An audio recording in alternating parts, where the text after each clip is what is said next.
तो दोस्तों आप भी कर सकते हैं एक अपने वर्डप्रेस ब्लॉग की शुरुआत 2026 में। जी हाँ, भले ही एआई कितना भी ग्रोथ ले ले, कंटेंट एआई से लिखा जाए, फिर भी ब्लॉगिंग सक्सेसफुल है। ब्लॉगिंग बिल्कुल भी डेट 2026 में नहीं है।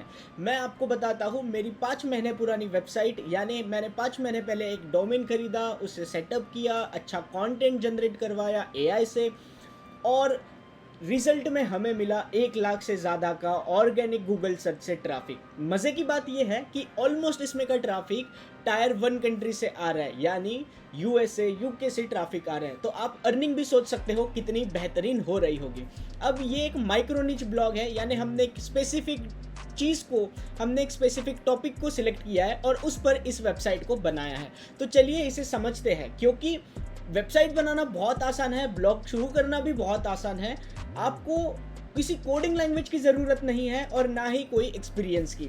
यदि आपके पास लैपटॉप और वाईफाई है या फिर आपके पास मोबाइल फ़ोन भी है तो आप ब्लॉगिंग की शुरुआत कर सकते हो। इसमें कोई ज़्यादा इन्वेस्टमेंट की भी ज़रूरत नहीं है।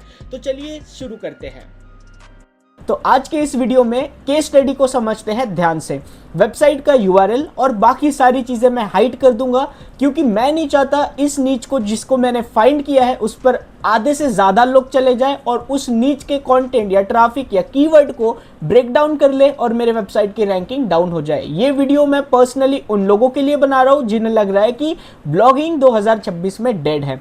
पूरा केस स्टडी होगा, और यदि आपने कभी भी वर्डप्रेस पर अपनी वेबसाइट नहीं बनाई है या आपको ब्लॉगिंग के बारे में जानकारी नहीं है, आप पूरे बिगिनर हो, फिर भी आप इस वीडियो को पूरा देखिए, क्योंकि ये वीडियो एक लॉन्ग वीडियो होगा जिसमें हम सारी चीज़ों को डिस्कस करेंगे और साथ ही ऐसी वेबसाइट, ऐसा कंटेंट कैसे क्रिएट किया जाए उसके बारे में समझेंगे। वेबसाइट का नाम, जैसे मैंने आपको कहा, हाइड किया जाएगा, आप स्क्रीन पर देख सकते हो। तो सबसे पहले मैं मेरा होस्टिंजर अकाउंट लॉगिन कर लेता हूँ। होस्टिंजर लॉगिन करने के बाद पहले ही नंबर की वेबसाइट है मेरी, तो मैं नीचे स्क्रॉल कर लेता हूँ और इस पहले नंबर की वेबसाइट पर कर देता हूँ क्लिक।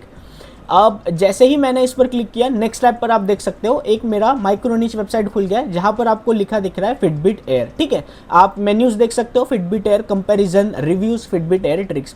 मैंने होम पेज पर ही, मेरा माइक्रोनिच साइट है तो पूरा कंटेंट लिख दिया है, व्हाट इज फिटबिट एयरबिट, आप पढ़ सकते हो। इसके फीचर्स मैंने बताया है कि क्या फीचर्स है: sleep tracking, workout detection, Google health app, 8 days का बैटरी, नो स्क्रीन, 3 मंथ्स का फ्री सब्सक्रिप्शन। साथ ही मैंने यहाँ पर फिटबिट के बारे में आप सारी जानकारी प्राप्त कर सकते हो वो, और नीचे मेरा कंटेंट लिखा है। ठीक है, कंटेंट मैं आपको नहीं दिखाऊंगा, सीधा मैं और नीचे स्क्रॉल करता हूँ तो यहाँ पर आप देख सकते हो सेटअप कैसे करना है फिटबिट एयर बैंड को, उसके बारे में लिखा है। कंपेरिजन भी मैंने दिया है, उसके भी आर्टिकल लिखे हैं। फ्रीक्वेंटली आस्क्ड क्वेश्चंस, एफएक्यू जिसे हम कहते हैं, लोगों के क्या राय है, लोगों के क्या क्वेश्चंस है, वो भी मैंने यहीं पर सॉल्व कर दी है। ठीक है, अब ये जो कंटेंट है इसको हमने होम पेज पर क्यों लिखा है? तो होम पेज पर इसलिए डाला है क्योंकि मैं चाहता हूँ जब भी मेरा जो विजिटर है वो मेरी वेबसाइट को जब विजिट करेगा, तो ऑब्वियसली बात है माइक्रोनिच है, नहीं, एक पर्टिकुलर टॉपिक को लेकर मैंने वेबसाइट बनाई है। फिटबिट क्या है? तो गूगल की तरफ से एक फिटनेस ट्रैकर का बैंड आता है जिससे आप अपने फिटनेस की सारी चीज़ें ट्रैक कर सकते हो। अब आई डोंट नो आप में से कितने लोग जानते हो, बट गूगल हर साल अपने फिटनेस ट्रैकर निकालते रहता है। लास्ट ईयर फिटनेस बैंड भी उन्होंने निकाला था जिसका नाम फिटबिट चार्ज 6 था, और अभी उन्होंने हाल ही में फिटबिट एयर लॉन्च किया है 3-4 महीने पहले ही।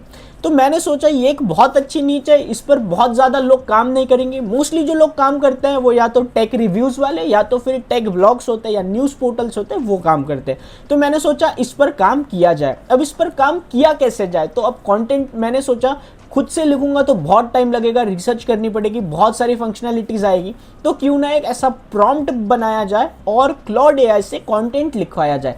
क्लॉड एआई से जो मैंने कंटेंट लिखवाया है, इसका मतलब ये नहीं कि मैंने क्लॉड एआई को बोल दिया है कि hey please generate content for Fitbit niche, और उसने कंटेंट जो दिया वो मैंने कॉपी पेस्ट किया, ऐसा बिल्कुल भी नहीं है। अब होम पेज पर मैंने ये चीज़ें इसलिए सेटअप की है ताकि जब भी कोई यूज़र आएगा तो उसको फिटबिट एयर से रिलेटेड जो जानकारी चाहिए होगी, बेसिक्स, वो होम पेज पर ही मिल जाएगी। होम पेज पर ही मैंने मेरे आर्टिकल्स के सेक्शन भी दिए है, कंपैरिजन भी दिया है, सारी चीज़ें दी है। तो अगर उसे फिटबिट के बारे में जानकारी चाहिए तो वो क्लिक करके पढ़ लेगा। अब थोड़ा मेन बात पर आते हैं, ट्रैफिक जिसकी मैं बात कर रहा था। तो मैं यहाँ पर सर्च कंसोल मेरा ओपन कर लेता हूँ। अब सर्च कंसोल में आप देख सकते हो 96,000 का विजिटर आपको दिखाई दे रहा होगा और ये दिन ब दिन बढ़ते ही जा रहा है। जैसे आप देख सकते हो 31 मार्च को 195 था, अप्रैल को थोड़ा बढ़ा, फिर अप्रैल से हमें ज़्यादा ग्रोथ दिखी, फिर दिन के 1000 1500 ये कम ज़्यादा होते गए। लेकिन एवरेज यूज़र महीने का डेली का हमारे पास 1000 का आया है। ठीक है, तो मैं आपको एनालिटिक्स भी दिखा देता हूं। मेरा एनालिटिक्स में भी देख सकते हो आप, रियल टाइम आपको हमेशा 100 से ज़्यादा मिलेगा। ठीक है, रियल टाइम की बात कर रहा हूं मैं, यानी पिछले 30 मिनट में 100 से अधिक लोग इस वेबसाइट पर आए। अब मज़ेदार बात यह है कि एक माइक्रो निच वेबसाइट है, तो अब इस टॉपिक पर इतना ट्रैफिक आना बहुत अच्छी बात होती है। इससे 4 महीने पुरानी वेबसाइट को रैंकिंग में भी हमें कोई ज़्यादा मेहनत लगी नहीं। हालांकि 5 महीने पुरानी वेबसाइट है, हमने काम 4 महीने पहले से स्टार्ट किया है। तो आप देख सकते हो 26 जून को जो ट्रैफिक आया है वो 1200 से अधिक आया है। ठीक है, तो ग्रोथ हमारी डाउन बिल्कुल नहीं हुई है। अब मैं फुल रिपोर्ट पर कर लेता हूँ क्लिक, ताकि आपको मैं पूरी जानकारी बता सकूँ। ठीक है, तो फुल रिपोर्ट पर आने के बाद आप देख सकते हो 3 महीने का डेटा है, तो मैं इसे 24 आवर्स कर लेता हूँ। तो मैंने आपको कहा कि हर दिन में हमारे पास 1000 के करीब विजिटर्स आ रहे हैं वेबसाइट पर, और ये सारे ऑर्गेनिक है, गूगल सर्च से आ रहे हैं। ठीक है, तो आप देख सकते हो 951 आए हैं पिछले 24 घंटे में। तो अब 7 डेज में आप देख सकते हो 8500 के करीब विजिटर्स आए हैं। 28 दिन में आप देख सकते हो 35,000 के करीब ऑर्गेनिक सर्च से आए, और ये ऑर्गेनिक की बात हो रही है, सोशल मीडिया और इधर उधर से भी और विजिटर्स आ चुके हैं हमारी वेबसाइट पर। तो अब इस डेटा को मैं 3 मंथ पे कर लेता हूँ सेट। तो चलिए अब 3 मंथ का डेटा भी देख लेते हैं। तो यहाँ पर आप देख सकते हैं 96,000 विजिटर्स आ चुके हैं सर्च कंसोल से, और इंप्रेशन देखिए आप 1,30,000 है। मजेदार बात यह है कि CTR 74% का है, ये कोई एडिट नहीं किया है मैंने, एक्चुअल में 74% है और इसे हमने अचीव किया है। 74% CTR का मतलब क्या है? तो 74% CTR का मतलब है अगर 1000 लोगों के पास हमारी वेबसाइट पहुंची है, यानी गूगल पर दिखी है लोगों को, तो 700 से ज़्यादा लोगों ने हमारी वेबसाइट के लिंक पर क्लिक करके विजिट किया है। इतना CTR मिलना पॉसिबल ही नहीं होता हमने, लेकिन ये अचीव किया है। अब आपको मैं कीवर्ड्स भी दिखा देता हूँ कि किन कीवर्ड्स पर हमारी वेबसाइट रैंक हुई है, या किन कीवर्ड्स पर हमारे पास सर्च कंसोल से यानी गूगल से ट्रैफिक आ रहा है। तो आप देख सकते हो क्वेरीज में आपको दिखाई देता है फिटबिट एयर। देखो आप यहाँ पर 64,000 इंप्रेशन है और 54,000 क्लिक्स आए हैं। इस मेन कीवर्ड पर हमारी वेबसाइट, हमारा कंटेंट रैंक हो चुका था।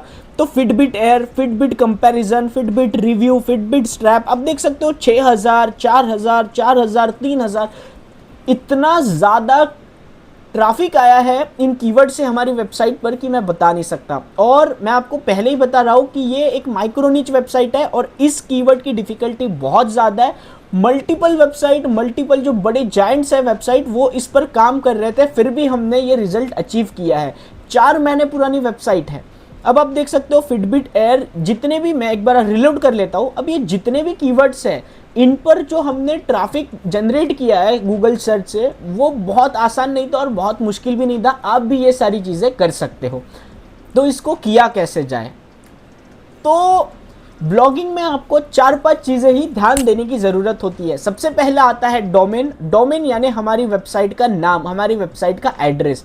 दूसरा आता है होस्टिंग यानी आपकी वेबसाइट लाइव करने के लिए, लोगों तक पहुंचाने के लिए, लोगों के मोबाइल पर या लैपटॉप पर ओपन तो हो आपकी वेबसाइट, उसके लिए हमें एक होस्टिंग लगती है। होस्टिंग यानी सर्वर होता है, कंप्यूटर का सर्वर होता है जहां पर आपकी वेबसाइट होस्ट की जाती है, तो वो लगता है। और तीसरा एक प्लेटफॉर्म जहां पर आप अपनी वेबसाइट लॉन्च कर सकते हो। आप PHP पर भी अपनी वेबसाइट बना सकते हो, आप वर्डप्रेस पर भी बना सकते हो। फ्री प्लेटफॉर्म है, अगर आपको पैसे खर्च नहीं करने, आपको होस्टिंग नहीं खरीदनी, आपको डोमेन में पैसा इन्वेस्ट नहीं करना, तो आप ब्लॉगर पर भी अपना ब्लॉगस्पॉट पर वेबसाइट शुरू कर सकते हो। लेकिन 2026 पर blogger.com या blogspot.com पर अपना वेबसाइट बनाना मुझे उतना रिलेवेंट नहीं लगता है, क्योंकि देखिए आप थोड़ा पैसा इन्वेस्ट करोगे, अपनी ग्रोथ, अपनी स्किल्स पर डेवलपमेंट लाओगे, अपनी वेबसाइट पर अच्छा कंटेंट लिखोगे, तभी आपकी वेबसाइट रैंक होगी, आपको रिजल्ट मिलेगा, आपकी वेबसाइट मोनेटाइज होगी, गूगल एड्स या गूगल एडेक्स से आपकी वेबसाइट का अर्निंग सोर्स स्टार्ट हो जाएगा। सिर्फ गूगल एड्स ही नहीं, आप एफिलिएट से भी अर्निंग कर सकते हो। तो ये ब्लॉगिंग का एक A to Z complete road map होने वाला है, जहां पर आपको ब्लॉगिंग की सारी चीज़ें समझाई जाएगी। यानी डोमेन क्या होता है, नीच सिलेक्शन कैसे की है, कीवर्ड क्या होता है, होस्टिंग क्या होती है, डोमेन एक्सटेंशन क्या होता है, वर्डप्रेस पर वेबसाइट कैसे बनाते हैं, कीवर्ड रिसर्च कैसे की जाती है, रैंकिंग कैसे होती है, सर्च कंसोल पर साइट इंडेक्स कैसे की जाती है, ट्रैफिक कैसे लाया जाता है, ब्लॉग से पैसे कमाए कैसे जाते हैं, सारी चीज़ें इसी वीडियो में डिस्कस होगी। तो एक भी पार्ट आप स्किप बिल्कुल मत कीजिए। तो चलिए सबसे पहले सेक्शन से शुरू करते हैं, डोमेन क्या होता है। तो देखो, आपने आपकी एक दुकान खोली है, तो अब जो दुकान खोली है आपने, उसका एक नाम तो दिया होगा ना। तो आपकी मान लीजिए आपने किराना दुकान खोली है, तो अब किसी एक जगह पर वो दुकान आपने खोली है, यानी किसी एड्रेस पर आपने वो दुकान खोली है, तो आप अपनी दुकान का नाम तो ज़रूर दोगे। अब आपको किसी को आपकी दुकान बतानी है कि भाई मेरा ये किराना दुकान है, इस गली में है, तो आप कैसे बताओगे? ऐसा तो कहोगे नहीं कि इस गली में किराना दुकान है, उस गली में तो बहुत किराना दुकान रह सकती है। तो आपने अपने किराना दुकान का नाम रखा है, यानी आपकी वेबसाइट का नाम रखा है, ठीक है। तो डोमेन होता है वो किराना दुकान का नाम, यानी आपकी वेबसाइट का नाम। अब फॉर एग्जांपल इंटरनेट की दुनिया में कोई भी व्यक्ति आपकी वेबसाइट को ओपन करना चाहेगा, तो वो क्या करेगा? आपकी वेबसाइट का नाम डालेगा, यानी आपकी दुकान का नाम डालेगा। अब टेक्निकली ना इसे डीएनएस कहते हैं, यानी एक नंबर्स में होता है। जैसे आपको गूगल सर्च करना है तो आप google.com सर्च कर लेते हो, लेकिन टेक्निकली google.com ये क्या हुआ? ये तो उसका डोमेन नेम और एक्सटेंशन हुआ। इसको डीएनएस में क्या कहते हैं? तो नंबर्स होते हैं 192.196, जिसे हम आईपी एड्रेस कहते हैं, ठीक है। तो अब हर एक वेबसाइट का हर एक आईपी एड्रेस यानी हर एक नंबर याद करना तो पॉसिबल नहीं है, क्योंकि दुनिया में बिलियंस ऑफ वेबसाइट है। तो इसी के लिए डोमेन नेम और एक्सटेंशन रखे गए हैं। तो अब किसी भी यूज़र को अगर आपकी वेबसाइट ओपन करनी है, तो वो गूगल पर जाएगा, yourwebsitename.com ऐसा सर्च कर लेगा, यानी आपकी वेबसाइट का नाम लिखेगा, एक्सटेंशन लिखेगा और सर्च कर लेगा, आपकी वेबसाइट खुल जाएगी। अब डोमेन एक्सटेंशंस क्या होते हैं? तो देखिए, हर एक टेक्निकल लैंग्वेज में इसे टीएलडी कहते हैं, ठीक है। टीएलडी यानी टॉप लेवल डोमेन। अब हर एक डोमेन एक्सटेंशन का अलग अलग काम होता है। तो डोमेन एक्सटेंशन क्या होता है, सबसे पहले वो समझ लेते हैं। तो आपका जो वेबसाइट है, यूर वेबसाइट, ठीक है, इसके बाद जो लगता है .com .in, उसे हम एक्सटेंशन कहते हैं। जैसे आप इंस्टाग्राम facebook.com आपने यूज़ किया होगा, तो facebook.com लिखते होंगे, instagram.com लिखते होंगे। तो ये जो .com है वो वेबसाइट के बाद लगने वाला सेक्शन है और उसे हम एक्सटेंशन कहते हैं, यानी डोमेन एक्सटेंशन। अब डोमेन एक्सटेंशन किन किन तरह के होते हैं? तो डोमेन एक्सटेंशन बहुत टाइप के होते हैं, .com .in .org .net .edu .gov etcetera etcetera. अब ये जो एक्सटेंशन है इनके अलग अलग पर्पस होते हैं। जैसे .com है, तो .com कहाँ यूज़ किया जाता है? कमर्शियल वे में यूज़ किया जाता है। तो .com क्या है? एक ग्लोबल डोमेन है। आप इस पर कोई भी ब्लॉग बना सकते हो, वेबसाइट बना सकते हो, न्यूज़ साइट ओपन कर सकते हो, पोर्टफोलियो वेबसाइट बना सकते हो, अपॉइंटमेंट वेबसाइट बना सकते हो, कोई भी वेबसाइट आप बना सकते हो। हर एक जगह के लिए .com अप्लीकेबल होता है, इसीलिए इसे कमर्शियल डोमेन एक्सटेंशन कहते हैं, जो कॉमनली यूज़ होता है। इसके बाद क्या आता है? तो इसके बाद आता है .net। अब .net क्या है? तो बिजनेस वेबसाइट्स हो गई, वो मोस्टली .net को यूज़ करती है। अब आपका कोई बिजनेस है या आपकी कोई एजेंसी है, डिजिटल मार्केटिंग एजेंसी है, तो आप उसका नाम डिजिटल मार्केटिंग एजेंसी .net रखोगे। अब .com भी रख सकते हो, .net रखने से वो स्पेसिफिक हो जाएगा कि इस टाइप की आपकी एजेंसी की या बिजनेस की वेबसाइट है करके। इसके बाद आता है .org। .org क्या है? नॉन प्रॉफिटेबल ऑर्गेनाइजेशंस जो होती है, जो जितने भी नॉन प्रॉफिटेबल ऑर्गेनाइजेशंस होते हैं वो .org को यूज़ करते हैं। तो कोई भी वेबसाइट अगर .org से ओपन हो गई, इसका मतलब ये है कि वो एक नॉन प्रॉफिटेबल ऑर्गेनाइजेशन है, यानी वो एक ऑर्गेनाइजेशन वाली वेबसाइट है, ठीक है। इसके बाद क्या आता है? तो इसके बाद .edu। अब .edu क्या है? तो edu यानी क्या है? Educational website. तो आपने देखा होगा आपके कॉलेज की वेबसाइट हो गई या यूनिवर्सिटी की वेबसाइट हो गई, उसके बाद .edu लिखा होगा, तो ये क्या है? सिर्फ पर्टिकुलर एजुकेशन की वेबसाइट को दिया जाता है। और .edu डोमेन आप खरीद नहीं सकते हो, वो किसी इंस्टीट्यूट या किसी यूनिवर्सिटी के लिए ही रखा गया है, वही लोग उसे खरीद सकते हैं। उसके बाद आता है .gov। अब .gov क्या है? तो गवर्नमेंट की वेबसाइट जितनी भी आपने देखी होगी उसके पीछे .gov लिखा रहता है, तो ये भी आप डोमेन एक्सटेंशन खरीद नहीं सकते, ये स्पेसिफिकली गवर्नमेंट्स के लिए रखा गया है।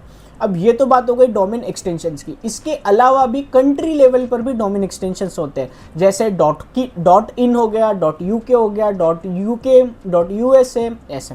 तो अब डॉट इन का क्या है, तो देखिए इंडिया में आपकी वेबसाइट है और आप चाहते हो कि ये सिर्फ आप इंडियन लोगों के लिए रख रहे हो, यानी इंडियन लोगों से आपने उसे स्पेसिफाई कर दिया है, तो तब आप डॉट इन यूज़ करोगे। जैसे हमारी वेबसाइट है अर्न टाइम्स इन्फोटेक, अब मैं चाहता हूँ कि ये वेबसाइट डॉट कॉम ना हो, डॉट इन हो, यानी सिर्फ इंडियन लोगों तक ही लागू हो, तो मैं डॉट इन खरीद लेता। अब ऐसा नहीं है कि डॉट इन दूसरे कंट्री में ओपन नहीं होगी, वहाँ पर भी ओपन होगी, बट आपने सब्जेक्टिवली बताया कि मेरी टारगेटेड निच इसी कंट्री के डॉट इन की है, ठीक है। तो अगर आप हिंदी कंटेंट लिख रहे हो तो आप डॉट इन रख सकते हो, डॉट कॉम में भी हिंदी कंटेंट लिख सकते हो, नॉट नेसेसरी, बट वो स्पेसिफाई हो जाता है फिर। तो जैसे डॉट यूके है तो वो यूनाइटेड स्टेट्स के लिए है, यूनाइटेड किंगडम के लिए है, डॉट यूएसए है, तो वैसे ही सारी कंट्री लेवल के लिए, कंट्री लेवल के हिसाब से भी दे चुके हैं।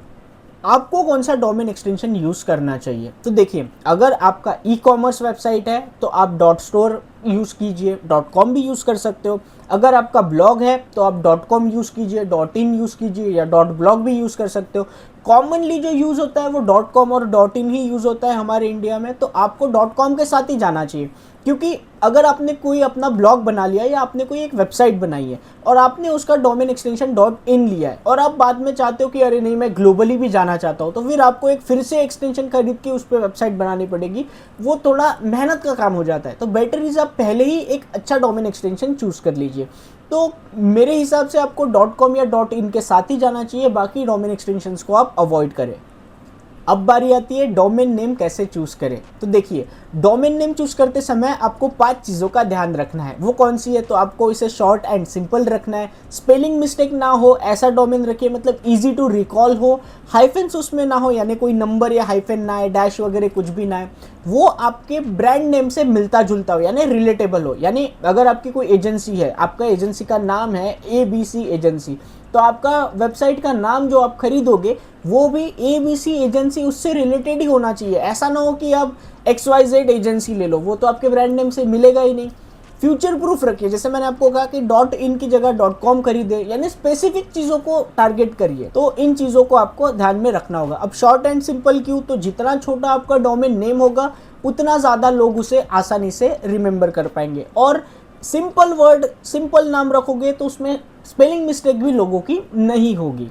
हाइफेंस भी मत रखिए, लोग ज़्यादातर हाइफेंस या नंबर अवॉइड करते हैं लिखना डोमेन नेम में, तो ऐसा ना हो कि किसी और की वेबसाइट में आपका यूज़र पहुंच जाए। तो इन भी चीज़ों पर आपको ध्यान देना चाहिए। अब डोमेन कहाँ से खरीदें, देखिए ये एक बहुत इंपॉर्टेंट बात है। डोमेन प्रोवाइडर्स बहुत सारे हैं जहाँ से आप डोमेन खरीद सकते हो। मोस्टली जहाँ से डोमेन बिकते हैं वो है नेमचीप, गोडैडी, होस्टिंजर और बिग रॉक। मेरे फेवरेट इसमें से सिर्फ 2 ही है डोमेन खरीदने के लिए, मैं नेमचीप और होस्टिंजर यही रेकमेंड करता हूँ। गोडैडी भी अच्छा है बट उनकी बहुत सारी पॉलिसीज होती है और मेरा पर्सनली एक्सपीरियंस उनके साथ बहुत अच्छा नहीं रहा है। तो जैसे हमने डोमेन को समझा है वैसे होस्टिंग को समझ लेते हैं। अब होस्टिंग क्या है, तो देखिए हमने जो हमारी दुकान डाली है वो एक जगह पर रखी है ना, तो हमारी वेबसाइट जो हम बनाएंगे उसे कहीं तो होस्ट करना पड़ेगा, उसके लिए ज़मीन लगेगी, तो उसे सर्वर कहा जाता है। तो सर्वर को ही टेक्निकल नाम होस्टिंग दिया गया है।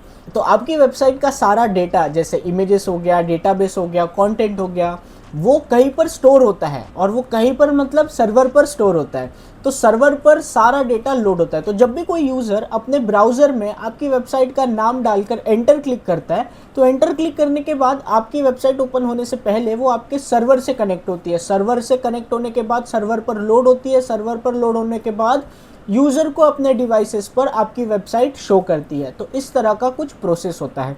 तो होस्टिंग बहुत ज़रूरी है, क्योंकि बिना होस्टिंग के आपका डोमेन नेम सिर्फ एक नाम बन के रह जाएगा, आपकी वेबसाइट लाइव नहीं होगी, लोगों तक पहुंच नहीं पाएगी। तो इंटरनेट पर आपकी वेबसाइट लाइव करने के लिए होस्टिंग की ज़रूरत होती है। अब होस्टिंग में भी टाइप्स होते हैं, जैसे होस्टिंग 4 टाइप्स की आती है। सबसे पहले शेयर्ड होस्टिंग, दूसरा आता है VPS होस्टिंग, तीसरा आता है क्लाउड होस्टिंग और चौथा आता है डेडिकेटेड होस्टिंग। अब इसे एक एग्जांपल के थ्रू समझते हैं। शेयर्ड होस्टिंग मोस्टली अफोर्डेबल होती है और इसीलिए बहुत से लोग इसे यूज़ करते हैं। तो जो बिगिनर वेबसाइट होती है, जिनकी वेबसाइट पर ज़्यादा ट्रैफिक नहीं है, ज़्यादा सर्वर लोड नहीं है, वो शेयर्ड होस्टिंग का इस्तेमाल करते हैं। अब एक बड़ा सा जायंट CPU है, उसको हम डेडिकेटेड कहेंगे, डेडिकेटेड होस्टिंग कहेंगे। यानी 2 GB का रैम है और 500 GB का SSD स्टोरेज है, ठीक है। तो ये एक CPU है हमारा बड़ा, ये क्या है, डेडिकेटेड है।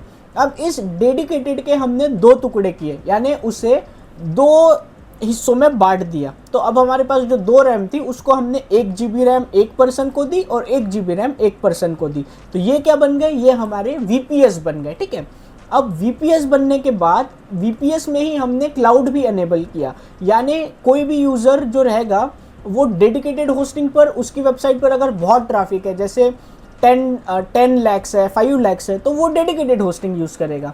अब यूज़र्स के पास उतना ट्रैफिक नहीं है लेकिन 50,000 60,000 है, तो वो क्या करेगा, VPS यूज़ करेगा। तो VPS क्या है, एक बड़े सर्वर का, जायंट सर्वर का छोटा वर्जन है। तो 1 GB रैम इधर है और 1 GB रैम इधर है। ठीक है, अब ये 2 हो गए इसीलिए VPS बने। अगर ये 2 ना होते, एक होता तो डेडिकेटेड कहलाता। अब ये जो VPS है ना, इसके 2 टुकड़ों के और टुकड़े कर दिए। तो अब इस पर्सन के पास 1 GB रैम है और इस पर्सन के पास 1 GB रैम है। हमने क्या किया, ये 1 GB रैम के और 5 बना दिए, तो इसके 5 और इसके 5। तो क्या हुआ, ईच पर्सन के पास 200 MB बचा, इसके पास 200 MB, इसके पास 200 MB, इसके पास 200 MB। तो इधर साइड 1 GB, इधर side 1 GB, 200 MB each person. अब इनके अंदर क्या है, बहुत सारी वेबसाइट इन लोगों ने खोली है। तो इस पर्सन ने एक वेबसाइट, इस पर्सन ने एक वेबसाइट, इस पर्सन ने एक वेबसाइट, तो इसीलिए ये शेयर्ड होस्टिंग हो गई, यानी इसको शेयर कर दिया गया बहुत सारे लोगों के साथ। इसलिए शेयर्ड होस्टिंग में क्या होता है, अगर ज़्यादा ट्रैफिक है तो आपकी वेबसाइट क्रैश कर जाती है, वो लाइव नहीं रह पाते। ठीक है, तो इसीलिए शेयर्ड होस्टिंग अफोर्डेबल होती है। शेयर्ड होस्टिंग के बाद VPS होस्टिंग जो मैंने आपको बताया, उसके बाद डेडिकेटेड। अब इनमें क्लाउड होस्टिंग भी होती है। क्लाउड होस्टिंग में क्या है, आपका जो सर्वर का डेटा होता है वो क्लाउड में रखा जाता है। तो अगर आपकी वेबसाइट पर बहुत ज़्यादा ट्रैफिक भी आता है तो आपकी वेबसाइट डायरेक्ट क्रैश नहीं होती, आपकी वेबसाइट का डेटा सिक्योर रहता है, वो दूसरे क्लाउड पर माइग्रेट कर लिया जाता है। हालांकि आपको आपका प्लान अपग्रेड ज़रूर करना पड़ेगा, बट आपकी वेबसाइट एटलीस्ट डाउन नहीं होगी, इतना इसमें फ़ायदा होता है। तो ये कुछ तरह के 4 तरह की होस्टिंग्स होती है। अब बिगिनर फ्रेंडली कौन सी होस्टिंग है और आपको कौन सी होस्टिंग खरीदनी चाहिए, तो देखिए होस्टिंग के बहुत सारे प्रोवाइडर्स हैं जो होस्टिंग प्रोवाइड करते हैं, और मैं पर्सनली शेयर्ड होस्टिंग स्टार्टिंग में लोगों को इस्तेमाल करने का सुझाव देता हूँ। तो आप Hostinger, blue host, site ground, A2 hosting, इन कुछ होस्टिंग्स के साथ जा सकते हो। मेरी पर्सनल फेवरेट होस्टिंजर है क्योंकि उनका कस्टमर सपोर्ट बहुत अच्छा है, और आपने जितने भी यूट्यूबर्स देखे होंगे फॉरेन के, इंडिया के, मोस्टली सारे लोग होस्टिंजर सपोर्ट करते हैं क्योंकि वो 30 डेज मनी बैक गारंटी देते हैं। आज आपने होस्टिंग खरीदी, 30 दिन आपने यूज़ किया और आपको लग रहा है कि आप सेटिस्फाइड नहीं हो, तो नो क्वेश्चन आस्क, वो आपको 100% आपका रिफंड दे देता है 30 दिनों तक। ठीक है, तो बहुत अच्छी होस्टिंग मुझे होस्टिंजर की लगती है, और बिगिनर फ्रेंडली तो एटलीस्ट है वो। जो लोग अपने ब्लॉगिंग की शुरुआत कर रहे हैं, जिनकी वेबसाइट पर बहुत ज़्यादा ट्रैफिक नहीं है, उनको होस्टिंजर के साथ ही जाना चाहिए। अब किसी भी कंपनी की होस्टिंग खरीदते वक्त आपको कुछ चीज़ों पर ध्यान ज़रूर देना चाहिए। सबसे पहले अप टाइम, दूसरा वेबसाइट की स्पीड या परफॉर्मेंस, तीसरा कस्टमर सपोर्ट, चौथा जो हमें स्टोरेज मिल रहा है वो कौन सा मिल रहा है, हार्ड ड्राइव, SSD, NVMe, और उसमें वर्डप्रेस इंस्टॉलेशन का ऑप्शन है या नहीं। अब अप टाइम क्या है, तो ज़्यादातर आपको वेबसाइट होस्टिंग की क्लेम करेगी 99% अप टाइम, यानी आपकी वेबसाइट डाउन होगी ही नहीं, 99% वो लाइव ही रहेगी।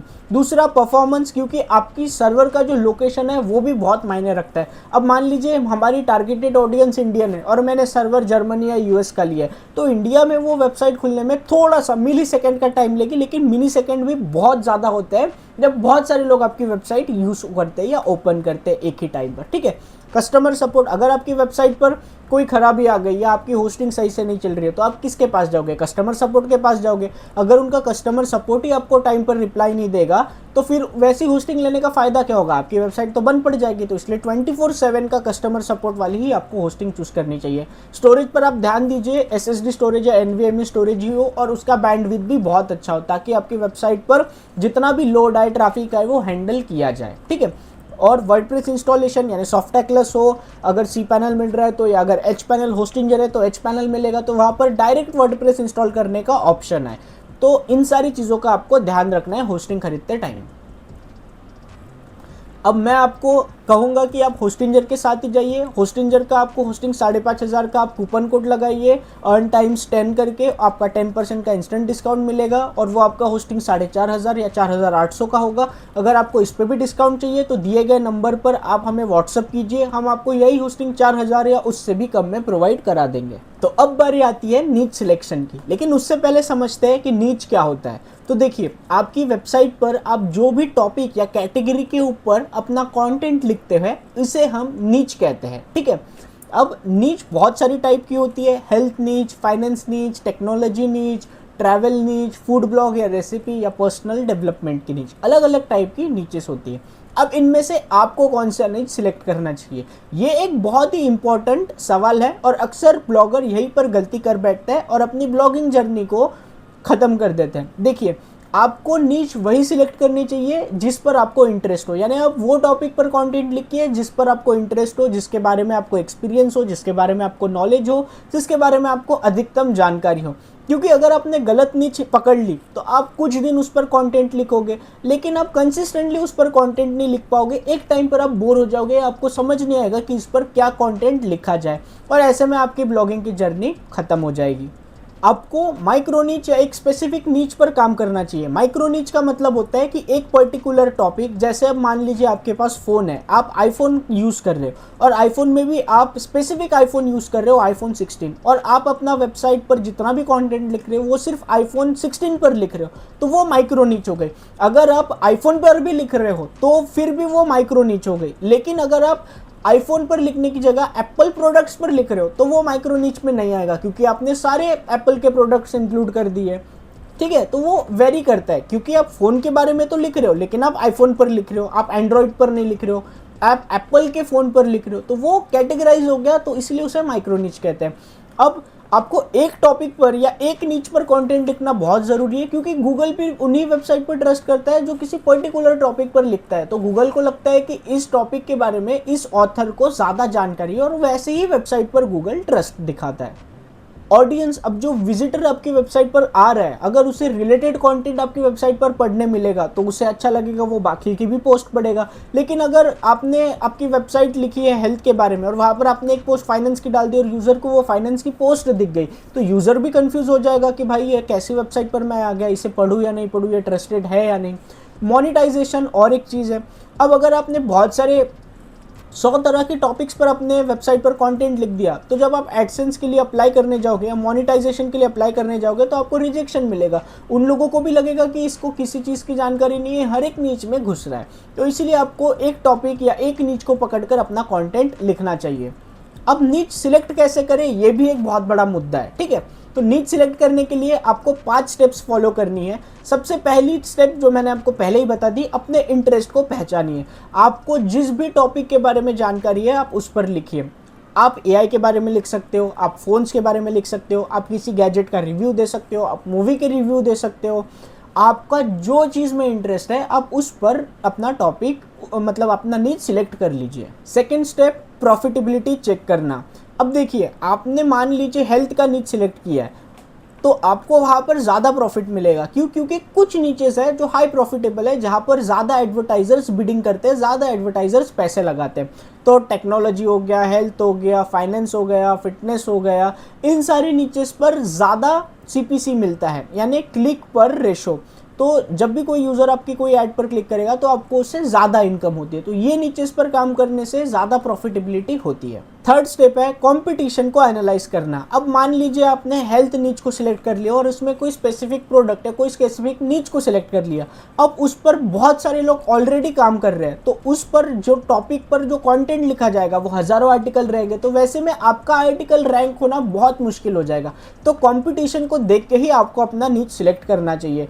गूगल पर हज़ारों लोग कीवर्ड सर्च करते हैं, तो आपकी जो कीवर्ड का साइज है वो भी आपको देखना पड़ेगा। तो फोर्थ स्टेप क्या है, आपको अपना ऑडियंस साइज पता करना चाहिए। अब आपने कोई कीवर्ड गूगल पर सर्च किया है और वो कीवर्ड का सर्च वॉल्यूम बहुत कम है, 1000 है, तो और उस 1000 में भी 50 वेबसाइट बनी है, तो एक एक के हिस्से में कितना ही आएगा ट्रैफिक। ठीक है, तो आपको सर्च वॉल्यूम भी देखना है कि ऐसे कीवर्ड, ऐसा टॉपिक को ढूंढिए जिसका सर्च वॉल्यूम भी बहुत ज़्यादा हो, यानी बहुत सारे लोग उसे गूगल पर सर्च करते हो, तभी आपकी ज़्यादा रैंकिंग के चांसेस बढ़ेंगे, आपकी वेबसाइट पर विजिटर्स भी ज़्यादा आएंगे। स्टेप 5, लॉन्ग टर्म सस्टेनेबिलिटी पर ध्यान दीजिए। मैंने आपको इसलिए कहा था कि आप ऐसे नीच सिलेक्ट कीजिए जिस पर आप लंबे समय तक कंटेंट लिख पाओ, क्योंकि ब्लॉगिंग एक लॉन्ग टाइम गेम है। ऐसा नहीं है कि आप 1 महीना कंटेंट लिखोगे 30 आर्टिकल और उसके बाद आपको लिखने की ज़रूरत नहीं है। ब्लॉगिंग में आपको हमेशा कंटेंट लिखना पड़ेगा, तभी आपकी वेबसाइट पर एक्टिव यूजर्स आएंगे। जितने ज़्यादा यूजर्स आएंगे उतना आपको अर्निंग होगा। अब बात करते हैं कीवर्ड रिसर्च कैसे करें। अब कीवर्ड रिसर्च करना बहुत इंपॉर्टेंट है ब्लॉगिंग में, क्योंकि अगर आपने कीवर्ड रिसर्च करना नहीं सीखा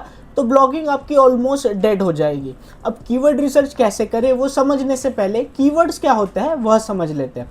कीवर्ड्स वो वर्ड या फ्रेज होते हैं जो लोग गूगल पर सर्च करते हैं या टाइप करते हैं। जैसे फॉर एग्जांपल किसी यूज़र को अपना कोई क्वेरी हो या अपना कोई प्रश्न हो, वो जानना है तो वो क्या करेगा, गूगल पर आकर टाइप करेगा। अब वो जो टाइप कर रहा है वर्ड्स, उसे हम कीवर्ड कहते हैं। For example how to lose belly fat, ये क्या हो गया, how to lose belly fat किसी ने सर्च किया तो how to lose a belly fat क्या हो गया, ये हमारा कीवर्ड हो गया।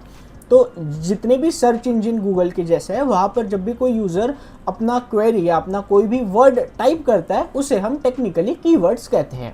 कीवर्ड रिसर्च करना क्यों ज़रूरी हो, देखो अगर आप बिना कीवर्ड रिसर्च किए ब्लाइंडली कोई भी नीच या कोई भी कंटेंट लिख रहे हो, हो सकता है उस जो आपने टॉपिक पर कंटेंट लिखा है उसका कोई कीवर्ड, उस कीवर्ड का सर्च वॉल्यूम ही ना हो, यानी उसके बारे में कोई लोग सर्च ही ना कर रहे हो। तो वैसा कंटेंट अगर गूगल पर रैंक भी हो जाए तो फ़ायदा क्या होगा, क्योंकि विजिटर ही आपकी वेबसाइट पर आएंगे नहीं। तो जब कोई व्यक्ति उस टाइप की चीज़ों को सर्च ही नहीं करेगा तो वैसी नीच पर काम करने का कोई मतलब ही नहीं है, आपकी सारी मेहनत वेस्ट हो जाएगी। अब कीवर्ड रिसर्च में आपको क्या पता चलता है, तो कीवर्ड रिसर्च में आपको पता चलता है कि लोग एग्जैक्टली क्या सर्च कर रहे हैं, यानी कौन सा वर्ड सर्च कर रहे हैं। ठीक है, उस सर्च का वॉल्यूम कितना है, यानी सर्च वॉल्यूम कितना है। अब मान लीजिए कोई स्पेसिफिक कीवर्ड मैंने आपको बता दिया, बेली फैट, ये एक कीवर्ड है, तो ये कीवर्ड का कितना सर्च वॉल्यूम है, यानी कितने लोग इसे सर्च कर रहे हैं, ये भी हमें पता होना चाहिए। इसके बाद आती है कंपटीशन की बारी।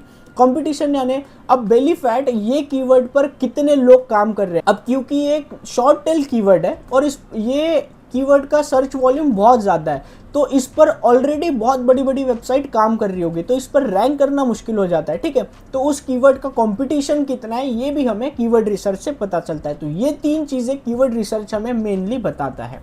अब कीवर्ड रिसर्च के टाइप्स भी होते हैं। कीवर्ड रिसर्च के मेन दो टाइप होते हैं। पहला होता है short tail keyword. Short tail keyword यानी छोटा कीवर्ड, एक या दो वर्ड का कीवर्ड। तो जैसे मैंने कहा वेट लॉस, अब ये वेट लॉस क्या हो गया, ये एक कीवर्ड हो गया और ये एक शॉर्ट टेल कीवर्ड हो गया। अब शॉर्ट टेल कीवर्ड का क्या होता है, उसका सर्च वॉल्यूम बहुत ज़्यादा होता है लेकिन वो बहुत कॉम्पिटिटिव होते हैं, यानी उस पर कंपटीशन बहुत ज़्यादा होता है। अब बड़ी बड़ी जाइंट वेबसाइट 5 साल पुरानी, 10 साल पुरानी, या जिनका ऑथोरिटी बहुत ज़्यादा है, जिन पर ऑलरेडी बहुत ट्रैफिक है, वैसी वेबसाइट इन टॉपिक्स को ऑलरेडी कवर कर चुकी होती है। तो वेट लॉस अगर गूगल पर कोई सर्च करेगा तो उस पर जो बड़ी या पुरानी वेबसाइट है वही आएगी। नई वेबसाइट को रैंक करना नेक्स्ट टू इम्पॉसिबल हो जाता है। तो नए ब्लॉगर्स को हमेशा ऐसे कीवर्ड या ऐसे सर्च वॉल्यूम की चीज़ों को अवॉइड ही करना चाहिए, उन पर काम कर फ़ायदा नहीं होता है। सेकंड जो टाइप होता है कीवर्ड का वो होता है long tail keyword. Long tail keyword क्या होता है, 3 से ज़्यादा वर्ड का जो भी कीवर्ड होता है उससे हम लॉन्ग टेल कीवर्ड कहते हैं। लॉन्ग टेल कीवर्ड थोड़ा लॉन्ग होता है, जैसे how to lose a belly fat for pregnant woman. अब ये क्या हो गया, ये एक लॉन्ग टेल कीवर्ड हो गया, बहुत बड़ा कीवर्ड हो गया। तो अब जो भी कोई ये सर्च करेगा गूगल पर तो इसका सर्च वॉल्यूम ऑब्वियसली बात है लिमिटेड होगा, क्योंकि प्रेग्नेंट वुमन जो अपना बेली फैट कम करना चाहती है वो लिमिटेड होगी। तो इसका लिमिटेड होगा, इसका मतलब क्या है, इस पर कंपटीशन भी कम होगा, बहुत ज़्यादा लोग इस पर कंपटीशन नहीं कर रहे होंगे। तो अब जितना कम कंपटीशन और अच्छा सर्च वॉल्यूम उतना आपके लिए बेटर है उस कीवर्ड पर काम करना। अब यदि आप बिगिनर हो और अपने ब्लॉगिंग की शुरुआत कर रहे हो तो वैसे में आपको लॉन्ग टेल कीवर्ड पर काम करना एक बेटर स्ट्रैटेजी होगी, क्योंकि उस पर आपको ग्रोथ जल्दी मिलेगी, आपकी वेबसाइट की रैंकिंग जल्दी होगी, आपके कंटेंट पर ट्रैफिक जल्दी आएगा और आपको जो धीरे धीरे जो ग्रोथ होगी, सीखने को मिलेगा ब्लॉगिंग में, वो भी जल्दी मिलेगा। अब जो मैंने आपको बताया कीवर्ड रिसर्च, इन्हें सर्च करने के लिए यानी कीवर्ड रिसर्च करने के लिए भी टूल्स होते हैं। फ्री टूल्स भी होते हैं, पेड टूल्स भी होते हैं। पेड टूल्स में मतलब जो टूल्स होते हैं उनके दोनों सब्सक्रिप्शन होते हैं, फ्री एंड पेड, और दोनों भी बहुत अच्छे होते हैं, अपना काम बहुत हद तक कर देते हैं। तो जो पॉपुलर टूल्स है कीवर्ड रिसर्च के वो है गूगल कीवर्ड प्लानर, उबर सर्चेस, एचरेफ, सेमरश। तो गूगल कीवर्ड प्लानर क्या है, ये एक फ्री टूल है। गूगल अकाउंट अगर आपके पास है तो आप इसे एक्सेस कर सकते हो। ये बिगिनर फ्रेंडली और ये आपको बहुत हद तक बता देता है सर्च वॉल्यूम क्या है, कि कौन सी चीज़ें पर क्या उस कीवर्ड का कितना महत्व है और उस पर कितना काम करना चाहिए वो। उबर सजेस्ट, नील पटेल एक बहुत फेमस ब्लॉगर है और उनका फ्री और पेड दोनों वर्जन में ये टूल अवेलेबल है और ये भी एक बिगिनर फ्रेंडली टूल है। ये भी आपको कीवर्ड वॉल्यूम सर्च, कीवर्ड का सर्च वॉल्यूम, कीवर्ड की डेंसिटी उसकी ऑथोरिटी, सारी चीज़ें बता देता है। इसके बाद एचरेफ एक प्रोफेशनल टूल है जो बहुत महंगा है, फ्री में उनका कोई वर्जन अवेलेबल नहीं है, लेकिन वो डिटेल में आपको keyword difficulty, competitor analysis, search volume और बहुत सारे और फीचर्स प्रोवाइड करता है। सेमरश भी बहुत अच्छा टूल है, मैं पर्सनली सेमरश यूज़ करता हूँ, एचरेफ के जैसा ही है। इसमें भी आपको, ये भी एक कॉम्प्रिहेंसिव एसईओ टूल है जहाँ पर आपको competitor analysis, keyword research, keyword का सर्च वॉल्यूम, डेंसिटी, सारी चीज़ें पता चलती हैं। कीवर्ड रिसर्च कैसे करना है, तो डेस्कटॉप पर हम आ जाते हैं। यहाँ पर मैं सेमरश टूल का इस्तेमाल करने वाला हूँ। तो सेमरश ओपन करने के बाद यहाँ पर हमें आना है कीवर्ड मैजिक टूल पर। कीवर्ड मैजिक टूल पर आने के बाद मैं यहाँ पर सर्च करूँगा सोलर पैनल। चलिए, मैं सोलर पैनल के बारे में वेबसाइट बनाना चाहता हूँ, तो मैं सोलर पैनल लिख लूँगा। यहाँ से यूएस की जगह मैं इसे इंडिया कर दूँगा और उसके बाद मैं सर्च पर कर दूँगा क्लिक। अब सर्च करने के बाद ये मुझे बता रहा है कि सोलर पैनल से रिलेटेड टोटल 51,000 कीवर्ड्स है और इनका टोटल सर्च वॉल्यूम है 1,80,240 ठीक है, और इनका कीवर्ड डिफिकल्टी है 21%। अब आप देखो सोलर पैनल, यहाँ पर इंटेंट जो लिखा है, इंटेंट का मतलब क्या होता है, the purpose of search in search engine, यानी सर्च इंजिन में इनका एक पर्पस होता है। ठीक है, तो सी यानी कंटेंट, कमर्शियल, ठीक है, जिसके बारे में लोग ज़्यादातर सर्च करते हैं। तो अब सोलर पैनल्स है, सोलर पैनल है, सोलर पैनल प्राइस है, ये सारे कीवर्ड्स लोग सबसे ज़्यादा सर्च कर रहे हैं। अब इनका वॉल्यूम, सर्च वॉल्यूम यानी कितने लोग सर्च कर रहे हैं, तो 2,46,000, यहाँ पर 1,10,000, इसके नीचे 22,000, 14,000, तो ये सारे कीवर्ड्स के इतने लोग सर्च कर रहे हैं। अब केडी यानी कीवर्ड डिफिकल्टी, इन कीवर्ड्स पर आपको काम करना चाहिए या नहीं, वो है। तो सोलर पैनल्स मेन कीवर्ड है, उसका कीवर्ड डिफिकल्टी 58 है, सोलर पैनल का 40 है, सोलर पैनल प्राइस का 47 है। अब जो कीवर्ड्स का केडी, कीवर्ड डिफिकल्टी 20 से ज़्यादा है, उनको आपको अवॉइड ही करना चाहिए अगर आप बिगिनर ब्लॉगर हो, क्योंकि उन पर रैंक करना बहुत मुश्किल हो जाता है। बड़ी बड़ी जाइंट वेबसाइट ऑलरेडी उन पर रैंक कर चुकी होती है। तो ऐसे में आपको क्या करना है, आपको 20 या 20 से कम कीवर्ड डिफिकल्टी वाले ढूंढने हैं जिनका सर्च वॉल्यूम भी अच्छा हो, एटलीस्ट 5,000 10,000 हो। ठीक है, अब ऐसे कीवर्ड, ऐसे सर्च वॉल्यूम वाले कीवर्ड पर अगर आप रैंक करोगे, भले ही आपकी वेबसाइट पर 5,000 लोग क्यों ना है, एक कंटेंट पर अगर आपकी वेबसाइट पर 5,000 लोग आ रहे हैं तो आपके 30 पोस्ट पर कितने आएंगे, आप मल्टीप्लाई कर लीजिए, 9 लाख के करीब लोग, 90,000 के करीब लोग आएंगे। तो ऐसे ही कीवर्ड्स को आपको फाइंड करना है। तो अब यहाँ पर देखिए सोलर पैनल इंस्टॉलेशन कॉस्ट, ये कीवर्ड के 22,000 वॉल्यूम है और कीवर्ड डिफिकल्टी भी 14 है, तो ये मेरे काम का कीवर्ड है। उसके बाद 3 किलोवाट सोलर पैनल का प्राइस क्या है, इसका भी 20 है, ये भी सही है। तो ऐसे ही आपको सारे ढूंढने हैं। अब इसके बाद सीपीसी यानी इस पर एडवर्टाइजर्स क्या बिड कर रहे हैं। अगर आपके कंटेंट आप ये लिख रहे हो और इस पर जो एडवर्टाइज दिखेंगी, एक पर्सन जब उस एडवर्टाइजमेंट पर क्लिक करेगा तो उसका आपको पर क्लिक का कितना पैसा मिलेगा, तो उसका आपको 0.7 सेंट डॉलर मिलेगा। अब 0.7 सेंट डॉलर को अगर मैं गूगल सर्च कर लूँ तो आपको पर क्लिक का 6 रुपया 60 पैसा मिलेगा। ठीक है, तो हर एक कीवर्ड का अलग अलग होता है, जिनका केडी यानी सर्च वॉल्यूम कम है, कीवर्ड डिफिकल्टी भी कम है, उनका 0.2 है। ठीक है, तो आपको वो भी देखना है। तो ऐसे ही आपको यहाँ पर सिलेक्ट कर लेना है। अब मैंने कुछ कीवर्ड्स मेरे लिए पहले से ढूंढ के रखे हैं इस वीडियो में आपको दिखाने के लिए, ताकि ये ज़्यादा ना हो जाए बड़ा वीडियो। ठीक है, इसके बाद आप रिजल्ट देखिए, यानी कितने रिजल्ट अवेलेबल है। तो 192 वेबसाइट ने ऑलरेडी इन पर काम किया है, इन पर 200 ने किया है, इन पर 170 ने किया है। और कब ये लास्ट अपडेट कब है, तो 3 हफ्ते पहले, 2 हफ्ते पहले, यहाँ पर वो आपको सारी चीज़ें देखने मिल जाएगी। अगर आप इस कीवर्ड पर क्लिक करोगे तो इससे रिलेटेड कीवर्ड क्या है वो भी आपको पता चल जाएंगे। तो मैं solar panel installation cost per कर देता हूँ क्लिक। अब आप देख सकते हो ग्लोबली यानी इस कीवर्ड पर कौन सी कंट्री कितना काम कर रही है और इनका कितना सर्च वॉल्यूम है। तो इंडिया में 22,000 है, लेकिन आप ग्लोबली देखोगे तो इस पर 43,000 का सर्च वॉल्यूम है, यानी इतने लोग इसे सर्च कर रहे हैं। कौन सी कंट्री के कर रहे हैं वो सारे नाम भी यहाँ पर आ गए। अब इससे रिलेटेड कीवर्ड क्या है, solar panel installation cost, solar panel installation cost in India, 1 kilowatt solar panel installation cost, cost of solar panel installation for home. अलग अलग कीवर्ड्स के अलग अलग सर्च वॉल्यूम, अलग अलग कीवर्ड डिफिकल्टी है, ठीक है। लोग क्वेश्चन पूछ रहे हैं वो भी यहाँ पर दिखाता है, कौन से लोग क्वेश्चन पूछ रहे हैं, how much does it cost solar panel कितना कॉस्ट करता है, तो ये सारी चीज़ें आपको यहीं पर देखने मिल जाएगी। अब कौन सी वेबसाइट रैंक कर रही है आपको वो भी देखने मिल जाएगा, टाटा पावर कर रही है, विक्रम सोलर कर रही है, एपेक्स सोलर कर रही है, तो कौन सी वेबसाइट सर्च कर रही है, कितना सर्च वॉल्यूम है और कितनी बैकलिंक्स है, वो सारी चीज़ें भी आपको यहाँ पर देखने मिल जाएगी। तो कुछ इस तरीके से आप कीवर्ड रिसर्च कर सकते हो। अब कीवर्ड रिसर्च करने के बाद बारी आती है कंटेंट लिखने की, और क्योंकि मैंने कहा है कि क्लॉड एआई बहुत अच्छा कंटेंट लिख के देता है, बस उसे समझाने की ज़रूरत है, प्रॉम्प्टिंग की ज़रूरत है। तो कंटेंट लिखना कोई भी एआई बॉट, चैट बॉट से, यानी क्लॉड हो गया, चैट जीपीटी हो गया, इनसे लिखवाना बहुत आसान है, बट कैसे लिखवाया जाए वो मेन मुद्दा होता है, और यहीं पर मोस्टली लोग गलती कर देते हैं। तो एआई से कंटेंट लिखवाने का राइट अप्रोच क्या है वो मैं आपको बताता हूँ। तो देखिए, सबसे पहले आपको एआई को डायरेक्ट नहीं पूछना है कि bro write a content, write a blog post about weight loss या write a blog post on solar panel, क्योंकि अगर आप ऐसा लिखोगे तो जो आउटपुट आपको आएगा वो बहुत जेनेरिक आएगा, ठीक है। तो और वैसा कंटेंट अगर आप कॉपी पेस्ट करोगे तो ऑब्वियसली बात है, ना आपका वेबसाइट रैंक होगा, ना आपकी वेबसाइट पर कोई ट्रैफिक आएगा, ठीक है। तो कंटेंट जेनेरिक ना हो और वो एआई से भरा हुआ ना हो, ठीक है। उसमें बहुत सारे फ्रेजेस, कीवर्ड्स होंगे, वो सारे एआई से लिखे हुए रहेंगे, तो जब भी कोई ह्यूमन उसे पढ़ेगा तो उसे पढ़ने में दिक्कत होगी, उसे उस कंटेंट को समझने में दिक्कत होगी। तो वैसे कंटेंट को गूगल क्यों ही रैंकिंग देगा, ऑब्वियसली बात है, वैसे कीवर्ड्स को रैंकिंग नहीं मिलती है। उसके बाद गूगल के एल्गोरिदम जो है वो कंटेंट को पढ़ते हैं, कंटेंट को समझते हैं, अगर उन्हें कंटेंट में वैल्यू दिखती है तभी वो उस कंटेंट को गूगल पर रैंक करते हैं। तो आपको इस बात पर भी ध्यान जरूर देना चाहिए, इसीलिए प्रॉपर प्रॉम्प्टिंग बहुत ज़रूरी है।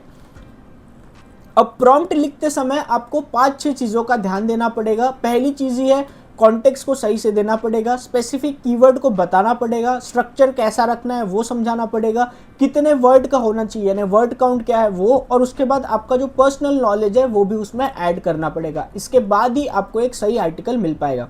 तो स्पेसिफिक कीवर्ड कैसे मेंशन करना है, तो फॉर एग्जांपल कॉन्टेक्स्ट, सबसे पहले कॉन्टेक्स्ट कैसे दिया जाए उसके बारे में समझते हैं। तो अब आपने जो भी आपका नीच है, जैसे मैंने सोलर पैनल रखा है, तो आपका नीच है, टारगेटेड ऑडियंस है, आपका टोन क्या रहना चाहिए, कैजुअल होना चाहिए, किस तरीके से वो होना चाहिए, वो आपको सबसे पहले बताना पड़ेगा। फॉर एग्जांपल अगर मैं सोलर पैनल के बारे में लिख रहा हूँ तो मैं सोलर पैनल के बारे में एक बिगिनर को पूरी जानकारी मिल जाए, ऐसा कोई कीवर्ड, ऐसा कोई उसे कॉन्टेक्स्ट दूंगा मेरा आर्टिकल लिखने से पहले, ताकि वो उस वे में कंटेंट को लिखे।